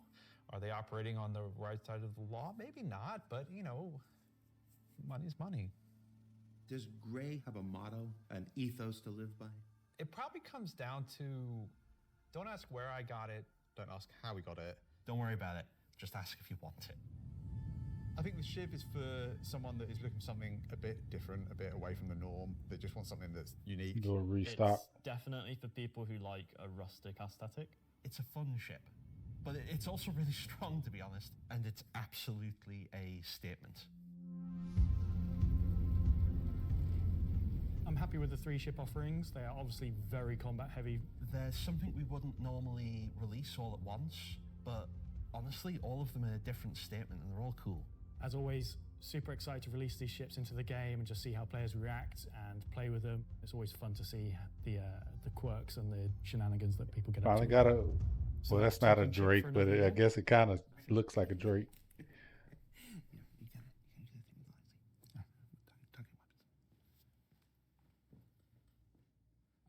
So I've just been informed that we have to do a bit of a timeshare agreement this year. So we have to throw it over to Alexi for Talking Weapons, which is an extremely original name.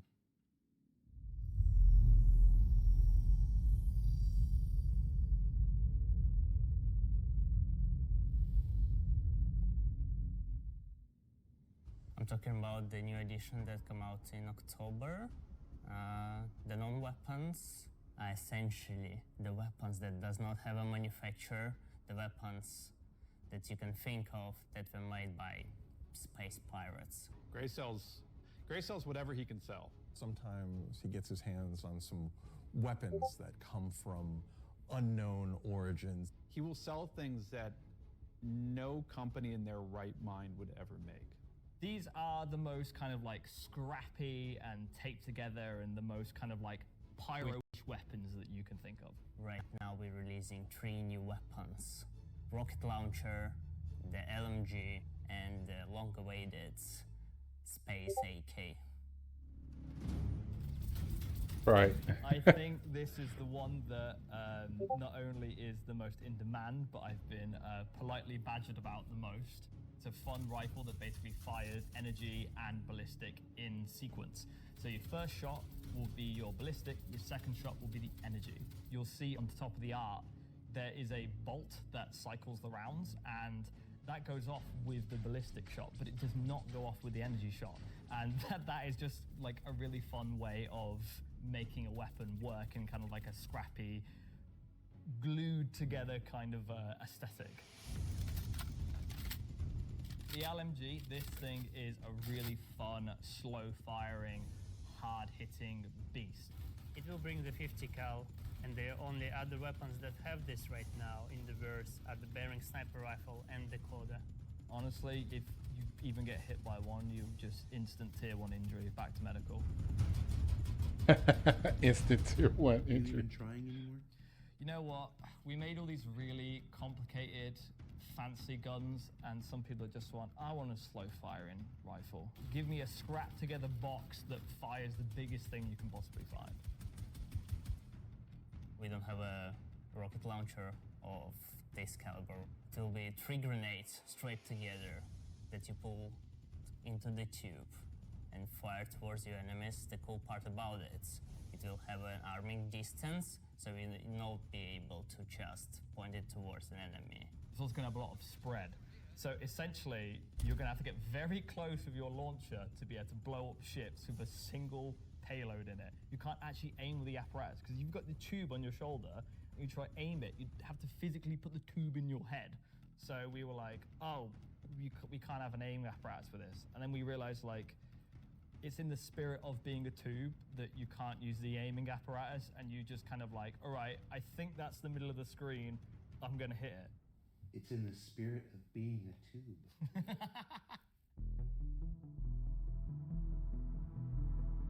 Are we gonna talk about binoculars? Binoculars are really cool. We don't have anything like this in the verse, and oh, the binoculars. It would be really convenient to use something that's dedicated to look for the things, especially far away, instead of using your sniper scope, for example. Will the binoculars have glint? I'm not aware of this one. Probably not, because binoculars are not something that you need to be aware of. It's really funny because obviously, due to glint gate, as I beautifully internally call it, basically there was a lot of community feedback basically saying like, oh, I really like spotting people. I really like playing a spotter. And I was like, oh, this community wants to be able to spot people from distances. And what can we make gadget-wise that doesn't require new features? And it was like, binoculars. And I prototyped a thing which essentially was just a scope in a hand, and it worked. So we've got some really cool binoculars coming that allow you to spot people from distances. And how much damage do the binoculars do? Depends on how you throw them.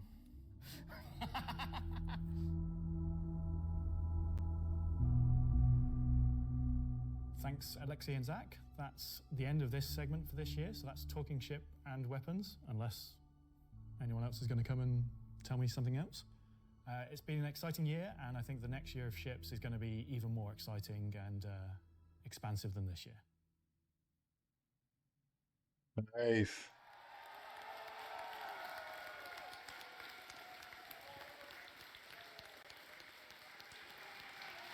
Well. That is an eclectic bunch of combat ships for the verse, and they're all available right now up on the RobertSpaceIndustries.com store. Also, any minute now, there's going to be a PTU drop that includes all 3, so you can fly them now ahead of their release next week when Alpha 432 goes live. 3 combat ships. I wonder if they'll have any additional uses coming up later Next in the show. week. That's a hint. All right, what else can I shill? Oh, there's merch. We've got these cool new Levski desk mat things. These are always popular. There's some Levski metal posters on the store, and of course, love them or hate them, but you can't avoid them. There's this cool new Wickelow's Emporium t-shirt. Yeah. There's also a page published earlier today with a bunch of links to offerings from our third-party partners, from eye trackers to gaming chairs to voice packs to spaceship models from new partners like Planet Ring and Pigeon Spaceport and more. You can find all of that on the RSI website as well. And what else can I show? Oh, for those of you who are at watch parties, where is it? Challenge coins. Who doesn't love challenge coins? There's these lovely Levski-themed challenge coins if you're attending one of the 9 official watch parties around the world. There's also a digital one of these in the goodies pack, so you check those out. Don't leave today without getting your Levski challenge coin. All right, what else can I shill? Now I'm kind of tired of shilling. All right, let's find out some more about where we are. Simon, can we move? Can we do? Oh, yeah. Look at that. Okay, here we go. Pardon me. Here we go. Excuse me. Hi, how you doing? That was my best angle. Hey, I gotta be careful. Last year I took 3 steps and tore a muscle. All right, so this is the 9th floor of CIG Manchester's Manchester office. That's yoo-hoo! This is the room where we have lunch every day, and if you get here early enough, croissants, if the weapons team hasn't stolen all of them. Over here, we got some cool mannequins representing different aspects of the game. You got the ever-present, Hurston security armor over here. That's really cool. You got your Dusters armor right here. You got this guy from a game that we're not talking about today. Marine armor, yeah, it's all pretty cool. And then when you come over here, got a nice little recreation area. There's some sim pits over there for people who need to test that kind of stuff. We got this cool Krigeri Bengal carrier. Come over here, shoot it. Go down the nose here. Watch this. Very cool. I'm gonna go over here. Can you see me? Hi, Mom. All right. So yeah, and what are you doing, Richard Towler? All right. I thought John went to Washington, D.C. Let's see, what else we got? We got cool Voyager bar here. This is where we get all kinds of breakfast goodies, coffee, stuff like that. Hey, who remembers the big coffee controversy of 2016 where everybody took to Reddit and pondered the question, do devs deserve coffee? I want to work there. I do. You want to see what next year's big controversy is? Check this out. I'm going to come over here. Do devs deserve coffee? Welcome to the Stargarita machine. Yeah. Do devs deserve frozen deliciousness? I don't know. Go to Reddit and let us know. All right, let's see. Let's go over here.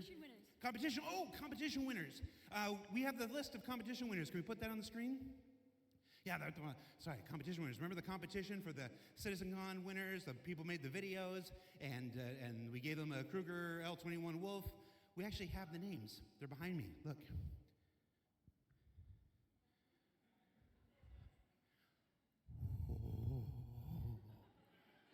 All right, that's cool. Also, everybody's got food. Do I have food here? Oh, somebody's supposed to save me pizza. All right, so we got, you guys saved me a lot of pizza. Let's see, there's like 3 different kinds of pizza here. What if we just combine them into like a challenger situation here?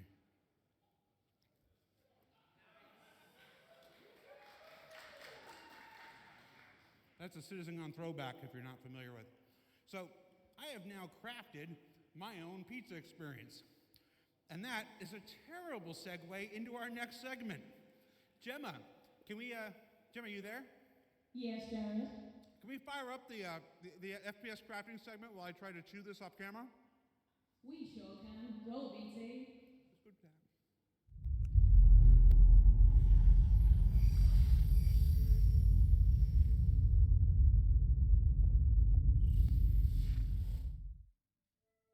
Star Citizen, at its heart, will always be an enormous sandbox experience where you can set out to tackle the universe in whatever ways you want.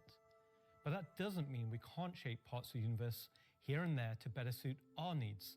That goes for both you and us. Let's start this part of the show with a look at how crafting is going to change everything from resource gathering, refining, and even combat when it comes online in the next few months. The first version of crafting is going to be quite small in scale. We're going to use it as a kind of a concentrated effort to allow the players to experience the initial UI, the flow of gathering materials of different quality, and using those to craft items which are better than what they have currently in the game. The first version is going to be primarily FPS items that you can craft, weapons and armor. For Star Citizen, crafting is our primary progression mechanic. Star Citizen isn't your standard MMO. We don't have levels. We have ships, we have gear, we have things that you create in the world, you perfect, you research, you improve, and those items, those ships, those vehicles, the armor and weapons, that's how you progress in Star Citizen. Crafting isn't just a progression mechanic for creating new items, it's also a fundamental change to how we handle resources in the game. The materials that you collect, how you refine them, quality matters. Crafting the weapons, you'll be able to have some quality materials to influence the item stats on those weapons. It'll be somewhat random, potentially weighted on the location of the material. Some will have a higher chance of higher quality.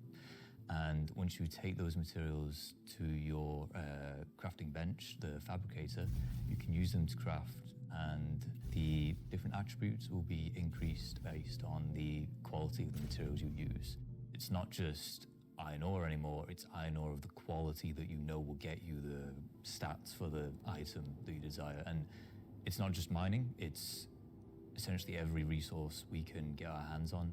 To support this, we also need major changes to inventory so that all of these new resources that you're collecting, you can see what you have, you can order it better, you can understand what you have in your inventory. We won't have the new refining crafting system yet. We'll be using the existing ones. Those will pass the quality through into the refined materials, which you can then take to your crafting machine and start making your personal items. Once you have your blueprint and your quality materials that you've refined, then you can put them together on the item fabricator. This will be pretty much what we showed in last year's CitizenCon, with the UI letting you assign your quality resources to different aspects of the item. Once you're happy with what you see on the preview, you'll be able to click to craft and it'll get queued up and your results will be produced sometime later. You'll be able to get the new crafting machine from shops in most landing zones. You'll be able to bring it up on your freight elevator and use it in your personal hangar, or tractor beam it around and stick it on a ship if you want to use it from there. There'll be a small amount of blueprints you get credited to your account just to test and mess around, but the vast majority of them will be earned through missions, and then you can use that blueprint to craft the item that it is that you've got the blueprint for. So it should be a good reason to go and test all the different various missions in the game. The advantage of crafting your own items is that they'll be better than anything that you could buy from shops. You'll be able to increase and improve item stats that are relevant to your gameplay. Maybe a gun will shoot faster, maybe it'll do some more damage, or your armor will have greater resistances against environmental effects or incoming fire. You might be wondering, what about the upgrade and research? That will be coming in a subsequent release. We're happy with this initial scope for crafting. It's going to be so valuable for us as devs to kind of get the metrics in, get the feedback in, because then we can make the changes that, you know, they only become obvious, so to speak, when you have kind of mass amounts of data and mass amounts of users using it. So I'm very excited to get it out in the wild. It's our intention to get crafting out on tech preview by the end of the year and get the testing we need so we can release it when it's ready.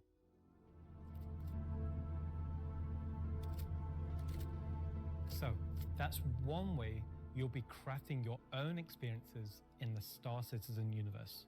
But what about us? Where do we get to hone in and craft a bespoke experience here and there, specifically tailored to individual or small group play? Well, that's where instancing comes in. And I'm going to let Benji tell you a little bit more. We're bringing instancing to Star Citizen in 2026. Why are we doing it, and how will it work? So if you've played any content in 2025 in Star Citizen, you know that most of these areas were in actual PvP zones where other players could interfere. Instancing is a means to create an environment where designers can create tailored content that's tuned to a specific group size, but it is also protected from outside interference. It's not to say that we don't love PvP. I'm a PvP guy. PvP me, bro. But like most MMOs, a good balance between a dangerous overworld and a protected instances is needed. Right now, we don't have this ability, and this is something we really need in order to give you a sense of progression that is tailored and balanced to a tunable amount of groups, so the difficulty matches the group size. There's a beginning and an end. It doesn't mean that that doesn't fit in our overworld strategy, meaning getting to the instance is dangerous, exiting the instance is dangerous, or can be interfered with others. But at least when you're playing the content, we can actually make something that's curated for one experience. So before anybody says this is only a PvE thing, this technology can also be applied to unlock curated PvP experiences that are as seamless as the PvE ones. So it's not about one thing or the other, it's really about unlocking developers' ability to create curated content. So that said, how will it work? Instancing is really an evolution over static to dynamic meshing. We want your instances to be as seamless as your instance hangers, meaning that when you take an elevator, you exit the elevator, you're inside the instance. A gateway opens, you cross that gateway, you're now into your instances. Could be also a quantum jump into an instance that you don't even see. The transition is just like a dynamic mesh transition. And so throughout the universe, we will be able to add these areas that are open or closed instances that allow you to join in either with a party and have a reserved instance for your party, or open instances that has a number of slots. And so some of those areas will be completely instanced on different servers. This allows us to leverage the compute power of the entire mesh. The closed ones will be really to drive one piece of content. You enter and exit seamlessly, just like we do with your instance hangers currently. Let's go and find out what one of our first instances will be. Siege of Arisen was an event we did previously, which created a gameplay scenario where Siege the of player had to Arisen. run through They're gonna bring it back, bro. Contested islands of Arisen. This was a high-paced, high-intensity event, but it struggled a little bit from its technical execution. But now with the introduction of instancing, it gives us an opportunity to evolve it and modify it and make it better for you in a small group to work through that activity. It is an event that I had the honor of pretty much solely designing and building all of the logic and having the stress of trying to get it working. Agent Dooley from the CDF puts the call out for volunteers because basically the Nine Tails have taken over sort of a cluster of floating platforms in Orison. And you are there to kill these sort of lieutenants of this terrorist organization and take back control. So in our current thinking, Siege of Arisen is designed for about a 15 to 20 people fire team. So you, your friends, or your org will go in, you'll all have sort of dedicated roles. Some of you might be the tank who brings in the heavy weapons and sort of pulls the fire.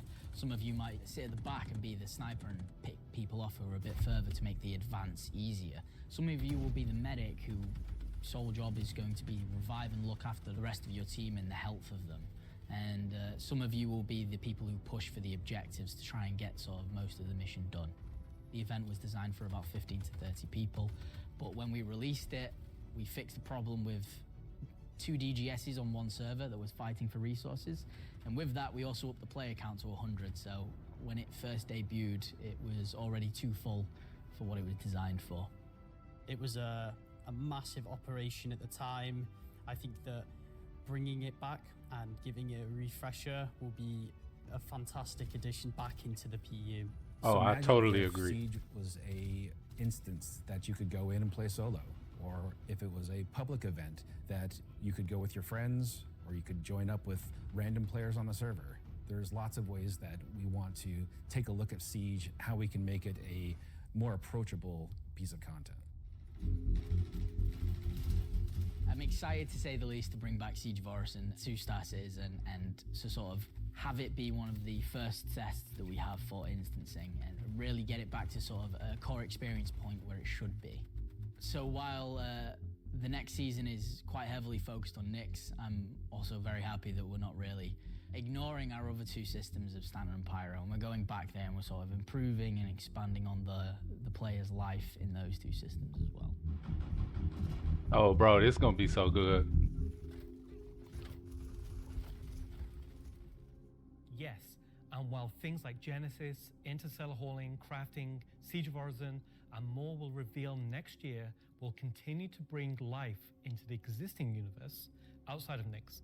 There's still one more exciting use for instancing we're building right now.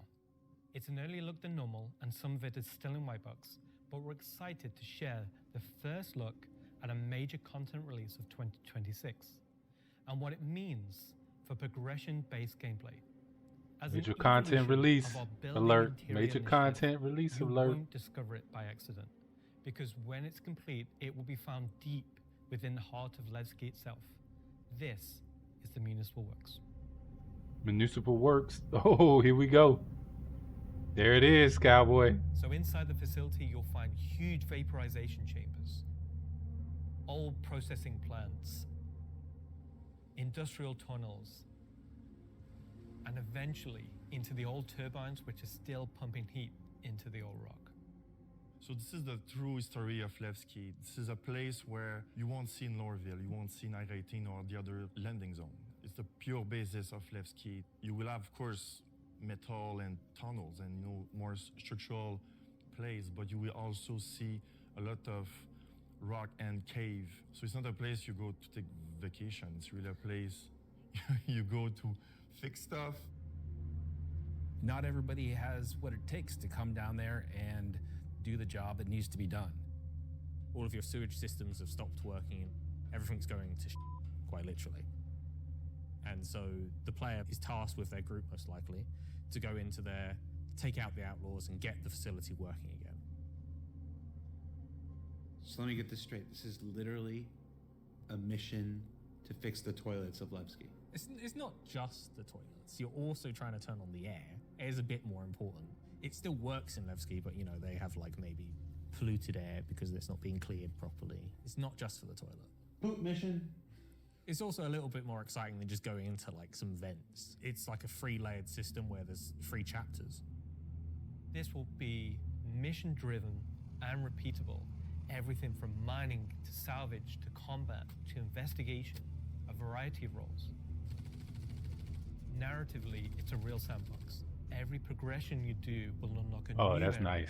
that will link back to previous areas, complexifying. Or salvage and We've been wanting to repair have more gameplay. around landing zones for a long time.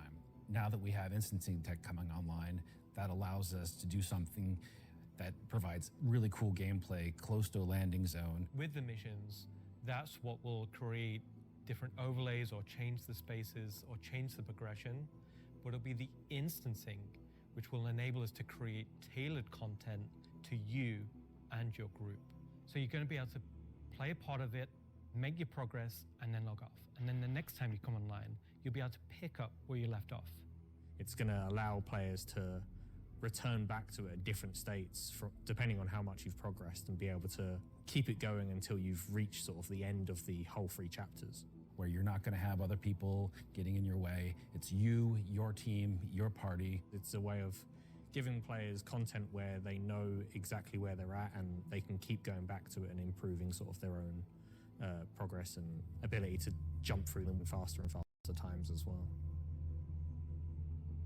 So that's a look at how we'll be allowing players and developers alike to create more crafted experiences within the greater sandbox of the persistent universe.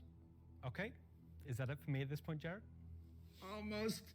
Throw it back to me, and I've got one more for you after this. Back to you, Jared.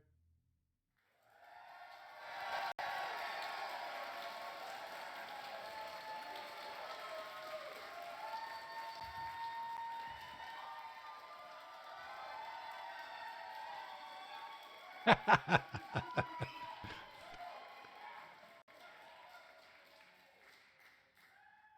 really excited about the year ahead. So that's a brief look at some Including of the ways me. in which we're allowing you and our developers to craft a more curated Star Citizen experience. Now, at this point in the show, we are in the home stretch. We've got only one more segment to go. But before we do that, we wanted to check out, we said earlier in the show that we would look at what you were saying during the show. We looked at how to put YouTube comments on the stream, and it was immediately apparent that we were going to lose our broadcast license, so we're not going to do that. We did find some social media stuff on Twitch, though, or not Twitter, X. What is it called now? Let's see what this says. Let's see. We've got Welcome Back Levski from, I'm not wearing my glasses. Oh, no. Oh, time to suit up. Let's go get him, says Ubu. I really should have worn my glasses. Cue the bagpipes. That's the other game, Charlie Oscar. Let's see. Nice to see you live, Jared. Mom? Let's see. First CitizenCon after playing for almost a decade in Austin. Oh, nice. Straight out of Klesher, back to the Hex. Photos from Leicestershire. How do you say it? Is that Leicestershire? Leicester? Leicester? I've only been in the UK for 3.5 years. At San Jose Bar Citizen Watch Party. Oh, somebody created a lovely Vandal mask there. Sean Tracy, can we get that in game? Just that, exactly. Just scan that, put that in game. All right, so that's a few reactions we're seeing on social media right now. Before we get to our big finale, or the thing we're going to wrap up the show with today, I did want to talk a little bit about big CitizenCon versus digital CitizenCon versus what we're doing today, which is CitizenCon Direct. Every year, CitizenCon is a monumental task for any number of people, whether that's development, marketing, the support teams, the platform teams. Everybody comes together to make this thing happen and go off, hopefully without a hitch. And so far, we've been doing all right, other than some stuff in the room here. You know who you are. They had to know. But doing CitizenCon is not always the easiest thing for our developers. You might not assume this, but most game developers are not social butterflies. They tend to like to sit quietly in the dark at their computers, like little goblins, and just make digital virtual worlds like this. And then I come in all happy and like, hey, you want to be on video? And they're like, no. And I'm like, it's in your contract. And they're like, oh yeah. So we thought, we usually do it behind the scenes afterwards, but we thought we'd do a little bit of it here. The folks in the editorial department put together a brief montage of some of the more candid moments from the filming of CitizenCon over the last couple of weeks. So we're going to spend 2 minutes and take a look at that. Let's see what they put together. How many CitizenCons have you performed in now? Performed? Just the one. Nope, my first one. One last year. 2. A few. 8 or 9? Maybe 9 or 10? Never. Man, I don't know, man. Did you like doing it? Yes, I was completely terrified. It was good. A bit stressful. The first live one, I was a mess. Weird combination of going from insane highs to insane lows. Live ones. Because? It's over. The live ones are pretty special. Pre-samp's always fun, but the live events are special, aren't they? Remember we were at that weird crack house in Anchorage? Right. I like the live ones. Oh, I mean, I love these digital ones. These are the best. Every time I've done it, it has been a digital one, and I'd like to do one on stage. Is it because you have a restraining order against you, or? Didn't know if I was going to be sick, if I was going to lose my stomach. How hard is it to keep your eyes open on stage? That's another problem with the lights. They're kind of, I'm realizing through this sentence that I'm closing my eyes as I speak. Do I do that? I am a very shy individual, so this is. That is hilarious. Getting the crowd to react to the ideas that we've been working on for so long. We can react. Everybody. Yay! I can feel your passion from here. Cut the camera. Counting you down in like 30 seconds. I'm like, do I stand up? Do I sit down? Do I drink? Do I not? Do I talk? This will be the best one yet. That's right. Because it's nice and short. Is this all supposed to be usable content? Because I could be different. No. Of all your nicknames, why is Moist Master your favorite? I think you mean least favorite, and because it has the word moist in it. I mean, come on. We'll give you a new nickname by the end of this. Sounds good. Could do all with right. one. let's get started.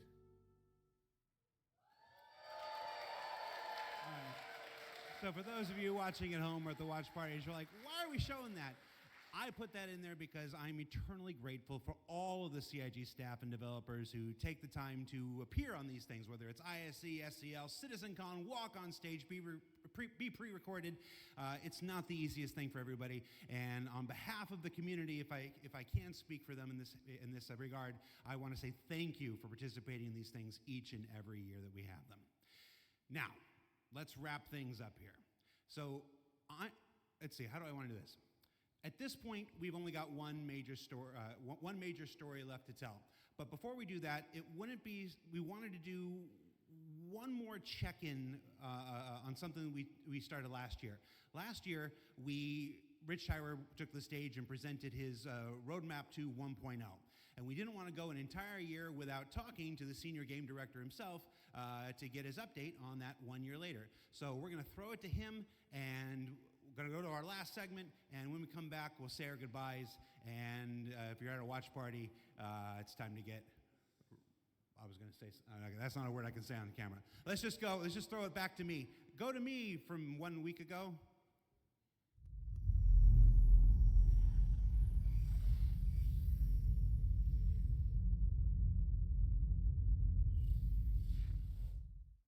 Last year, Senior Game Director Rich Tyler took to the stage and revealed our plan for 1.0. Now, before we end this year's CitizenCon Direct, we wanted to take a few moments and follow up on that reveal from last year, to do as we've done today and look at the year ahead. So, Rich, thanks for taking the time to join us. Well, you're welcome. All right, so we're going to jump right into it. Everybody knows the only constant in game development is change. So I'm going to ask you outright, what's changed about the road to 1.0? Well, fortunately, nothing. It still remains our North Star. The team is busy working towards that goal in the background, and every patch this year has moved us towards that goal. And if you haven't watched the Star Citizen 1.0 presentation from last year, I highly recommend you do so, because everything in it is still relevant as of today. You mentioned every patch this year has moved us towards that goal, so I want to dig deeper into that. We've done, at this point, 9 releases in this year, more than any year prior. How does each one of these not just sit as their own moment in time, but move us forward on this road to 1.0? Well, last year I discussed the framework of 1.0, how all those complex systems can tie together. And one of the core aspects of that was the main story, which became the spine of the universe, which brought all of the locations, mission givers, guilds, and all the different areas of the game to the players. Now, what I didn't talk about from last year was all of the content that was going to support that framework, add the flesh to the bones, should we say. And I think that's where this year has moved us towards that goal. If you think about previous events of previous years, they've generally been locations that we've put into the verse, but they've been transient. We've taken them away, like Siege of Orison or Zenithreat. We've added them to game, and then they've been moved away. And I think with the addition of the patches this year, when you look at the Hathor facilities, Onyx facility, these are permanent additions to the world that not only have their own story, as when we release them with the patches, but they'll also become points of interest and areas that the larger 1.0 narrative will utilize. Since we're on story, I'm going to stay with this here. Since we launched the PU back in 2015, it's always been this sandbox where players can do what they want. They can bring their own story to the verse, and that'll never change. But how important is it that we also build this concurrent narrative of our own, this crafted experience, if you will, alongside that? Well, we're trying to create a living, breathing universe. And that includes both the player stories that you mentioned, that they can go and enjoy and create their own memories together. But it also means that we want to have a universe that gives back.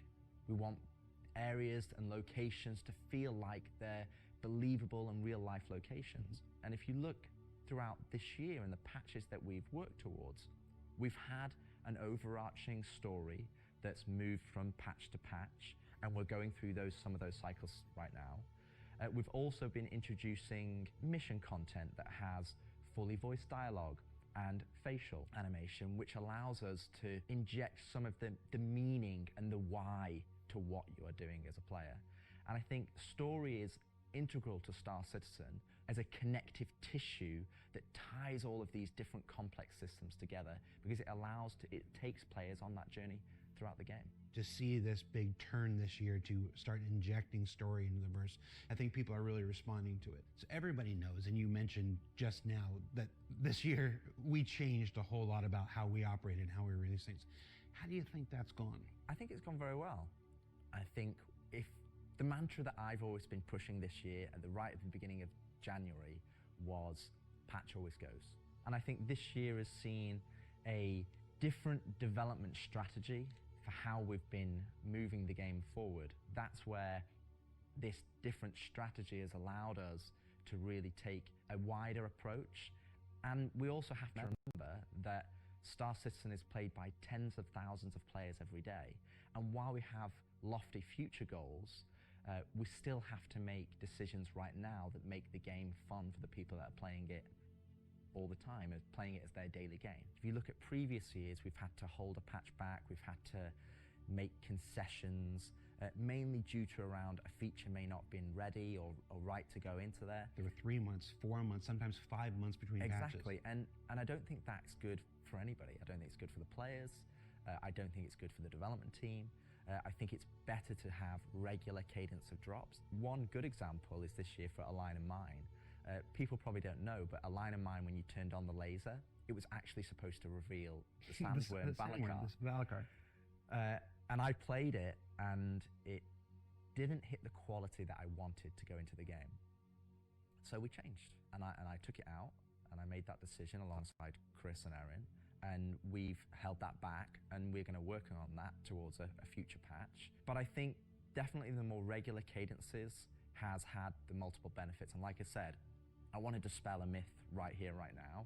Like, features are still being worked on quite heavily in the background, from radar and scanning in FPS, the new quantum, to inventory, engineering and crafting, and all of those features are going to be coming very, very soon for players to get their hands on.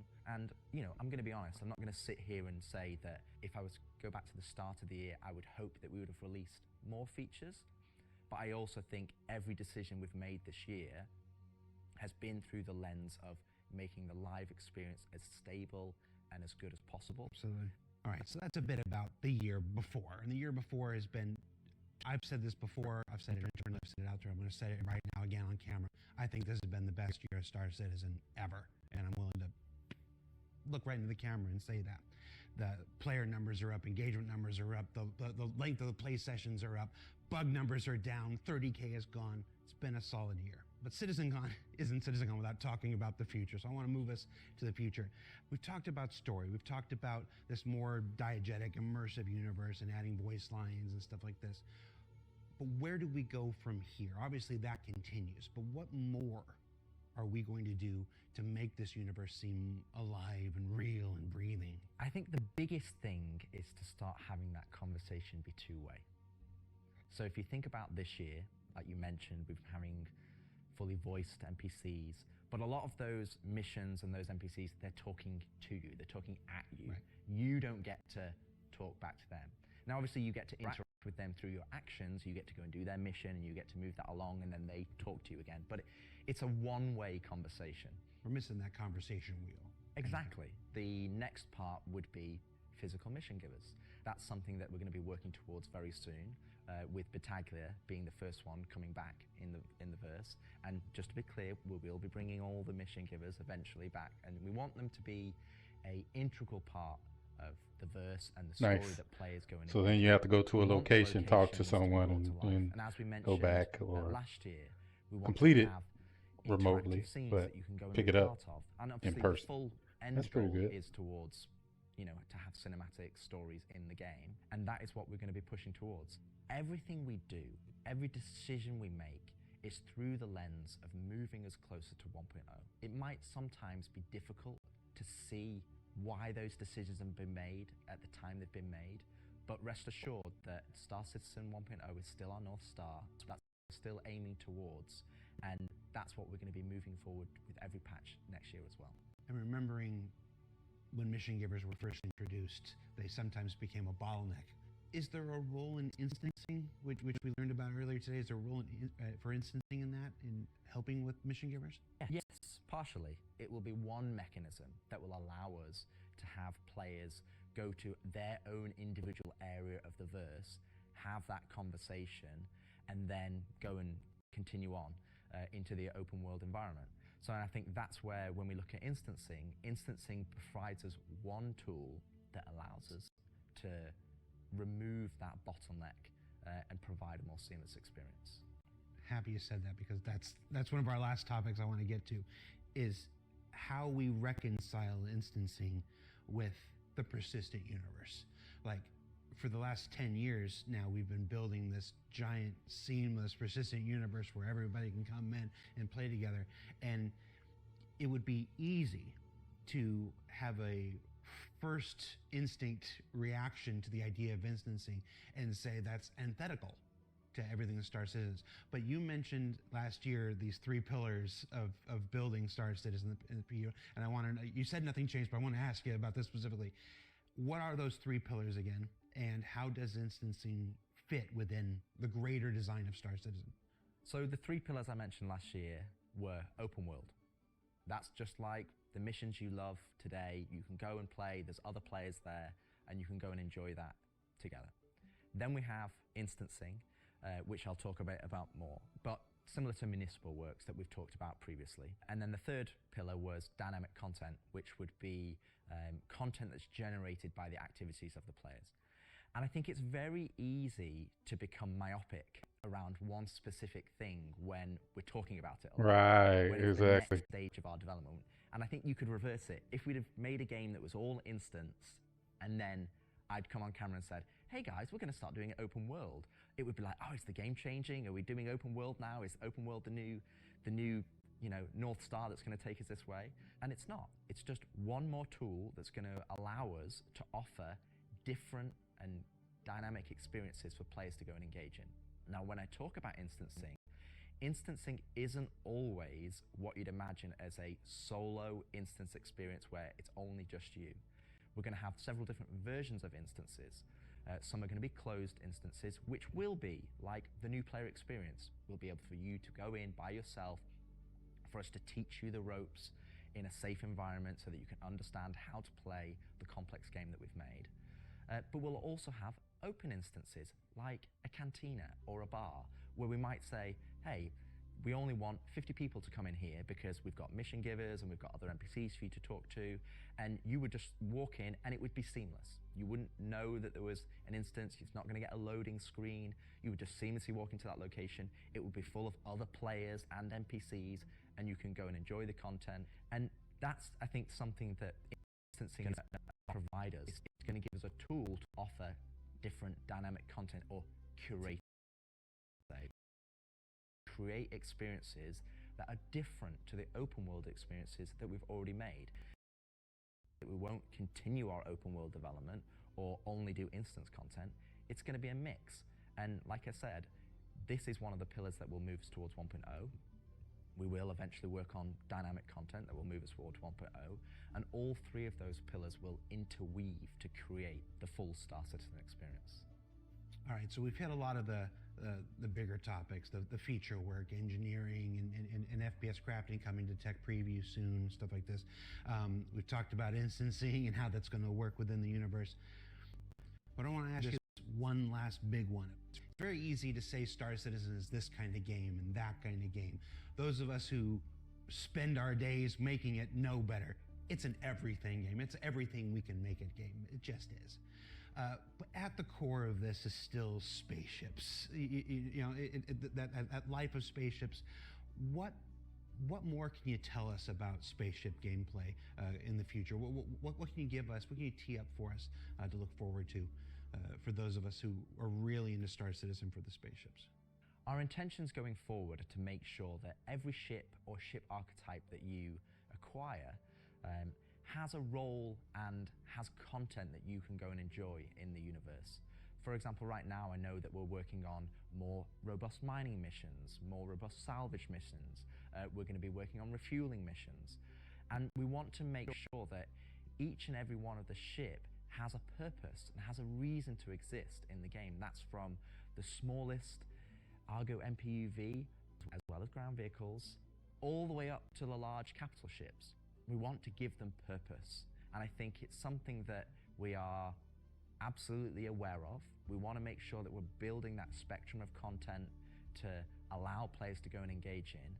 And I think 2026 is going to be a very good year for Star Citizen, and I think there's going to be something that's very interesting and something that a lot of people have been waiting for. But rather than me spoil it, I'll let Ian and the team go into the details on that. He had a twinkle in his eye. Ian, take it away.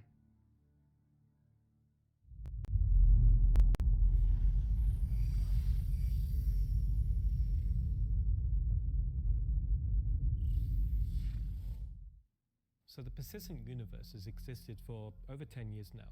During that time, we've created lots of gameplay systems, we've added hundreds of locations, we've added lots of mission activities for different purposes: combat, cargo, mining, salvaging. But for combat ships, the only thing you've been able to do is fight other combat ships. In 2026, this changes. We're going to be delivering a spaceship focused activity space which incentivizes the use of different gameplay roles. These are going to be scenarios where you're going to have to plan and strategize and create operational tactics to overcome your objective. So what you're going to see is very early. It's early in the pipeline process, and it's going to come online about mid next year. But we're really excited about the content we're creating, so we want to share with you a super early look at what we're building in a space we're calling Tactical Strike Groups. Ooh, Tactical Strike Groups. Let's go. Look at that. Idris, Polaris, Squadrons. Look at this. That's what I'm talking about. We're still trying to get to the bottom of what this new faction is really doing in the Nyx system. They've sent a capital ship to check out a station and run into more than they can take care of themselves. Unfortunately, that team came under attack and members of their groups were taken hostage. Now they've reached out to Intersec, who've reached out to you to help recover the pilot.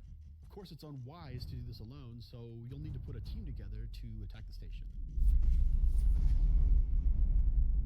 When you arrive, you will have this big asteroid, kind of broken asteroid, and on this you will have this space where you will find three big arms. You will see at the middle, you will have this big energy core. Everything here has a purpose. It's not just for the show, just something nice to see. You'll see a People's Alliance-owned Idris that's just on the outside, and it's going to be getting harassed by this unknown faction that you've met before. So your first objective here is to clear out the ships. There'll be waves of these ships, so this is where you want your light or your medium or your heavy fighters, whichever playstyle you prefer.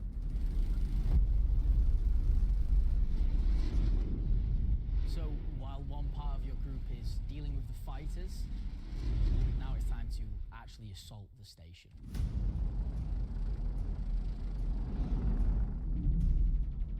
This station has been outfitted to resist all of the obvious way of attacks. Somehow they've incorporated Vanduul capital ship killing turrets.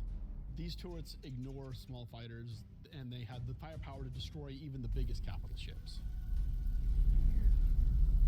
Your Polaris and your Idris, if you get it close, it will get shredded. The idea of these is so we can sort of make it so we can mix up that ship combat, and not everyone can just bring the biggest ship and win just because they have the biggest ship.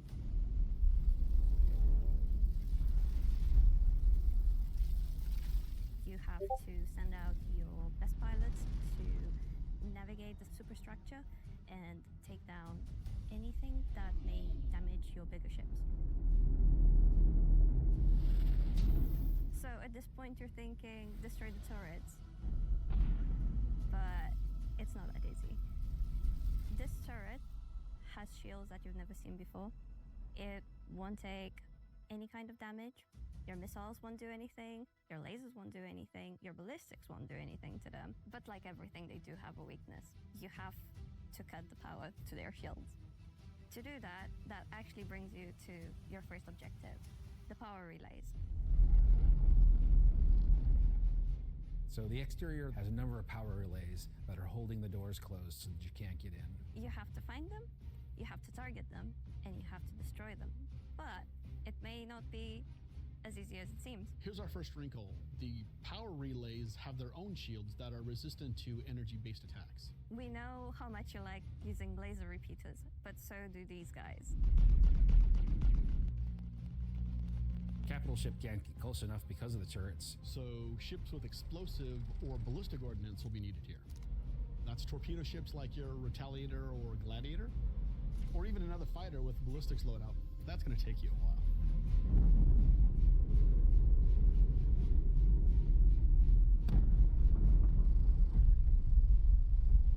Once the power relays have been taken down, the station opens up. And this is where things get really cool. Now it's time for you to fly your ship inside the station.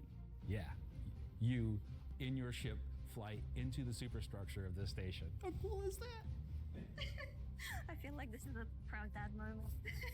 Thank you, Jared. We're just going to call it what it is. It's a trench run. Trench run.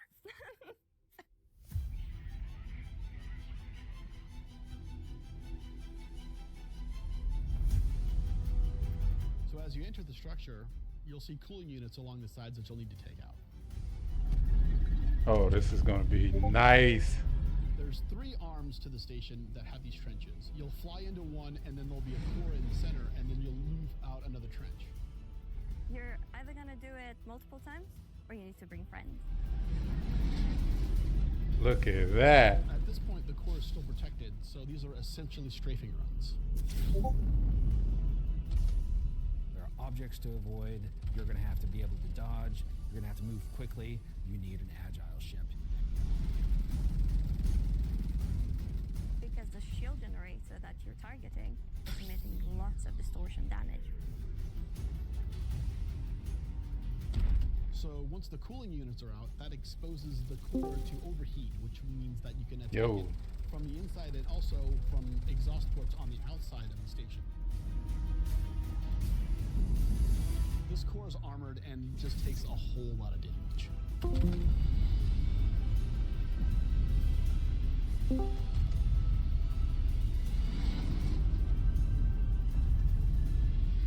Once the power core goes down, the turrets come down, and then the capital ships can get closer. Why is that important? Because during all of this, you spend a lot of ammo and munitions and ballistics, and you're going to want to top up. This is where we're gonna get our new feature in: ship hangar refueling and rearming. You're gonna be able to land in the hangar of select ships and be able to use the same interface as your. This is, oh, bro, this is gonna be crazy. For ships like the Idris and the Polaris and other ships that are designed to have other ships land inside them. Of course, it'll be more than just those 2 ships, and you'll find out more once we get closer to release. But this is a really important feature that we're really excited to get out. If you're not bringing your own Idris, the People's Alliance has an Idris there that can provide a safe port in a storm, allow you to set back up and head back out. And it's a good thing that you've rearmed and refueled too, because now another group of ships is coming to attack the People's Alliance Idris.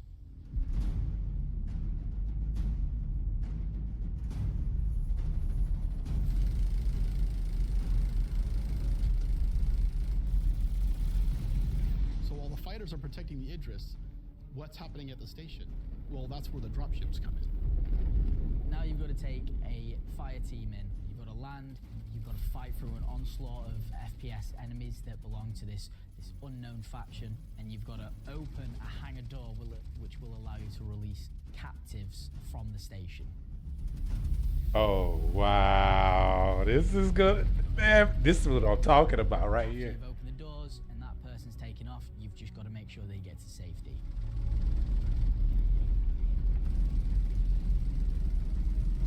So at this point, all of this sounds pretty simple, but there's an additional complication. So up until this point, it's just been you versus the enemies in the station. But the enemies in the station have their own enemies. The Van Duel neighbors, who really don't like these guys for some reason, will come in and wreak havoc on everything. And they're not going to discriminate between you and the station. They're out for blood. When you alert the Van Duel by destroying the power core that the station's now vulnerable, you're on a time limit. Vandal are coming, they're going to come hard, they're going to keep coming, you're going to have one hell of a fight.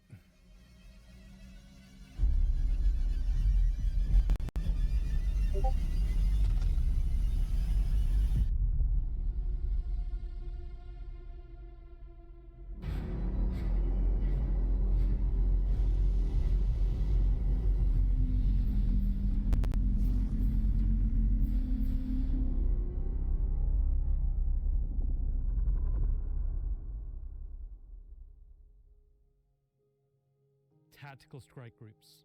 I'm personally so invested in this. So throughout 2025, we created a variety of content. Some of it was very focused on FPS combat. So personally, driving a more vehicle-based experience was very important to me. This is a defining statement that I want to do in 2026. We're a spaceship game. There are our prized possessions.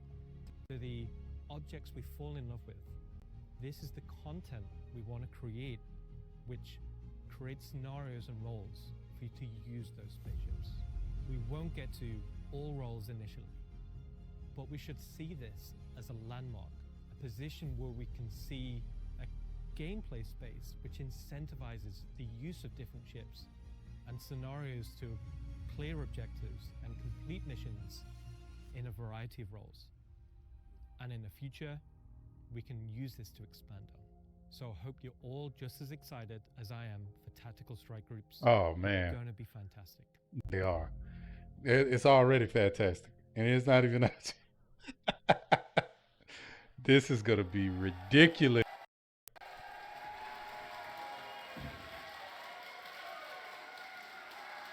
This is ridiculous.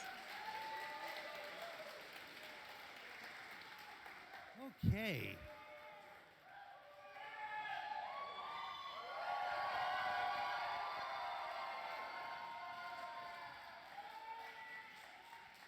Why do you still have the puppet? John, come home. All right, so tactical strike groups.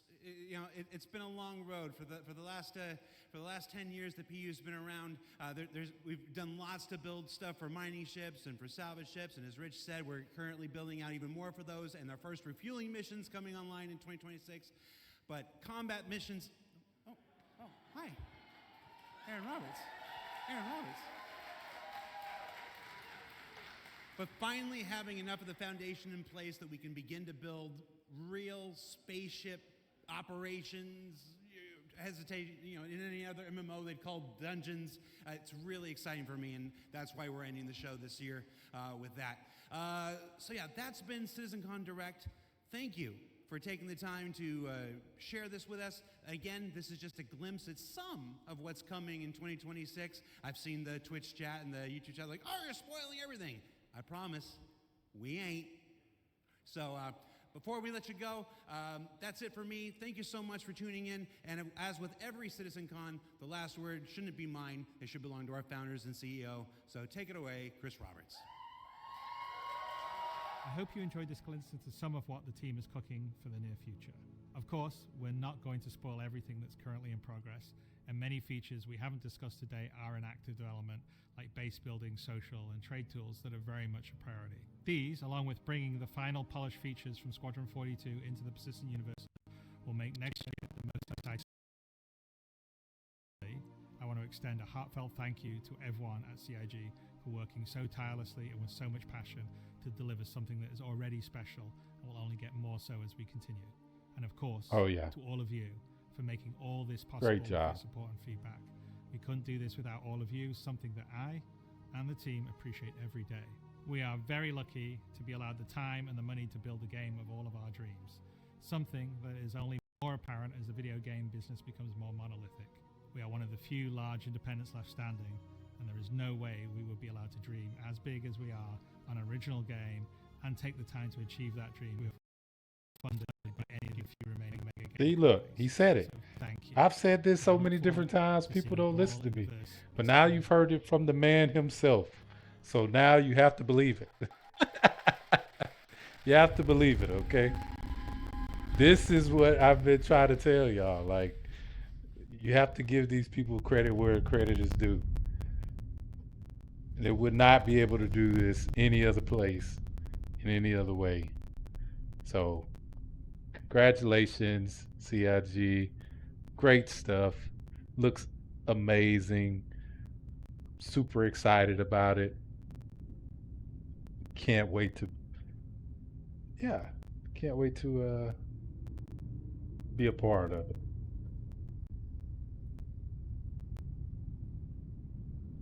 Man, that looked sick.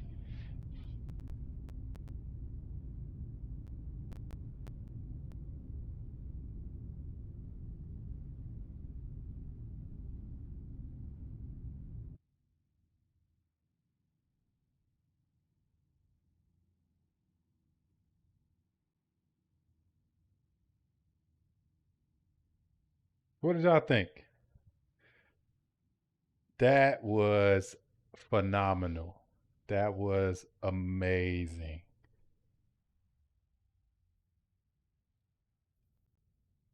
Um, was some of the things that I personally have been waiting on to come out and for them to announce, Um, I mean, it's amazing the work that they have done and have accomplished, and you know, it's good to be part of the Star Citizen. You know, it's good to be a part of it. But I want to hear you guys' thoughts. Tell me what y'all think in the chat because that just blew my mind.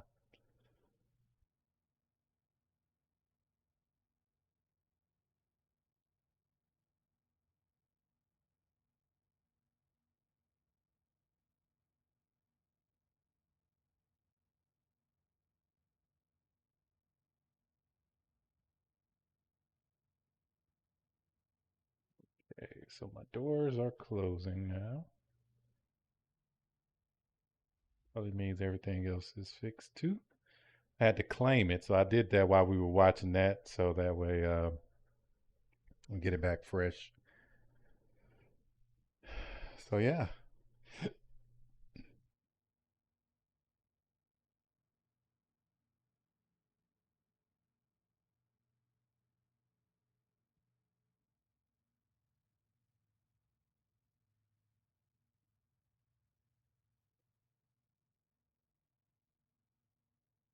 actually, I'm gonna go to the med bay real quick. Man, talk about amazing. That was amazing.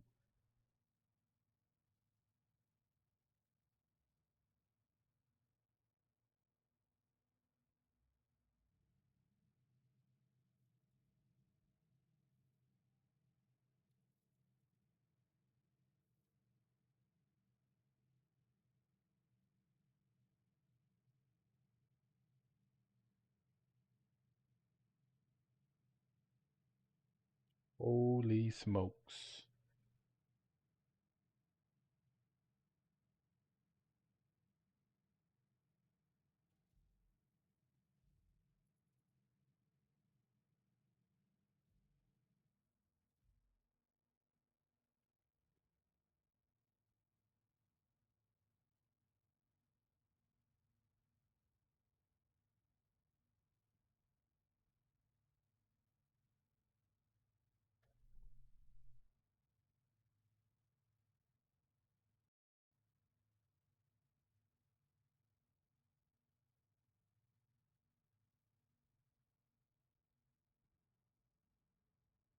Yeah, let's take her up.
Nice.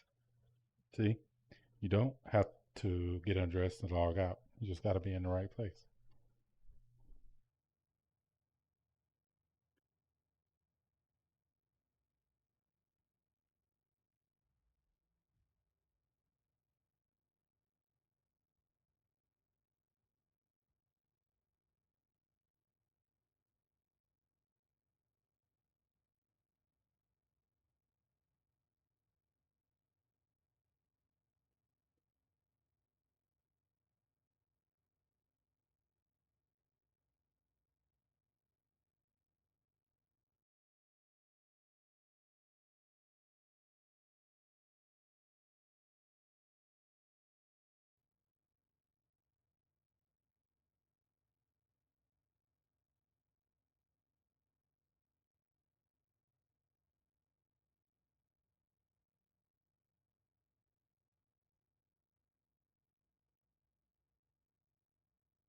All right. Time for the debrief with Captain Guru.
The most exciting things from CitizenCon for me are crafting, Genesis, and TSGs. Super excited for those. Knicks, I mean, come on. It's already, you know, a lot of overwhelming things, but this is going to be ridiculous.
All right.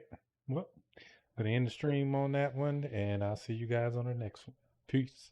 But check out my YouTube. I'm going to put some clips from it on there so you guys can check it out there. All right. See you. Thanks for watching.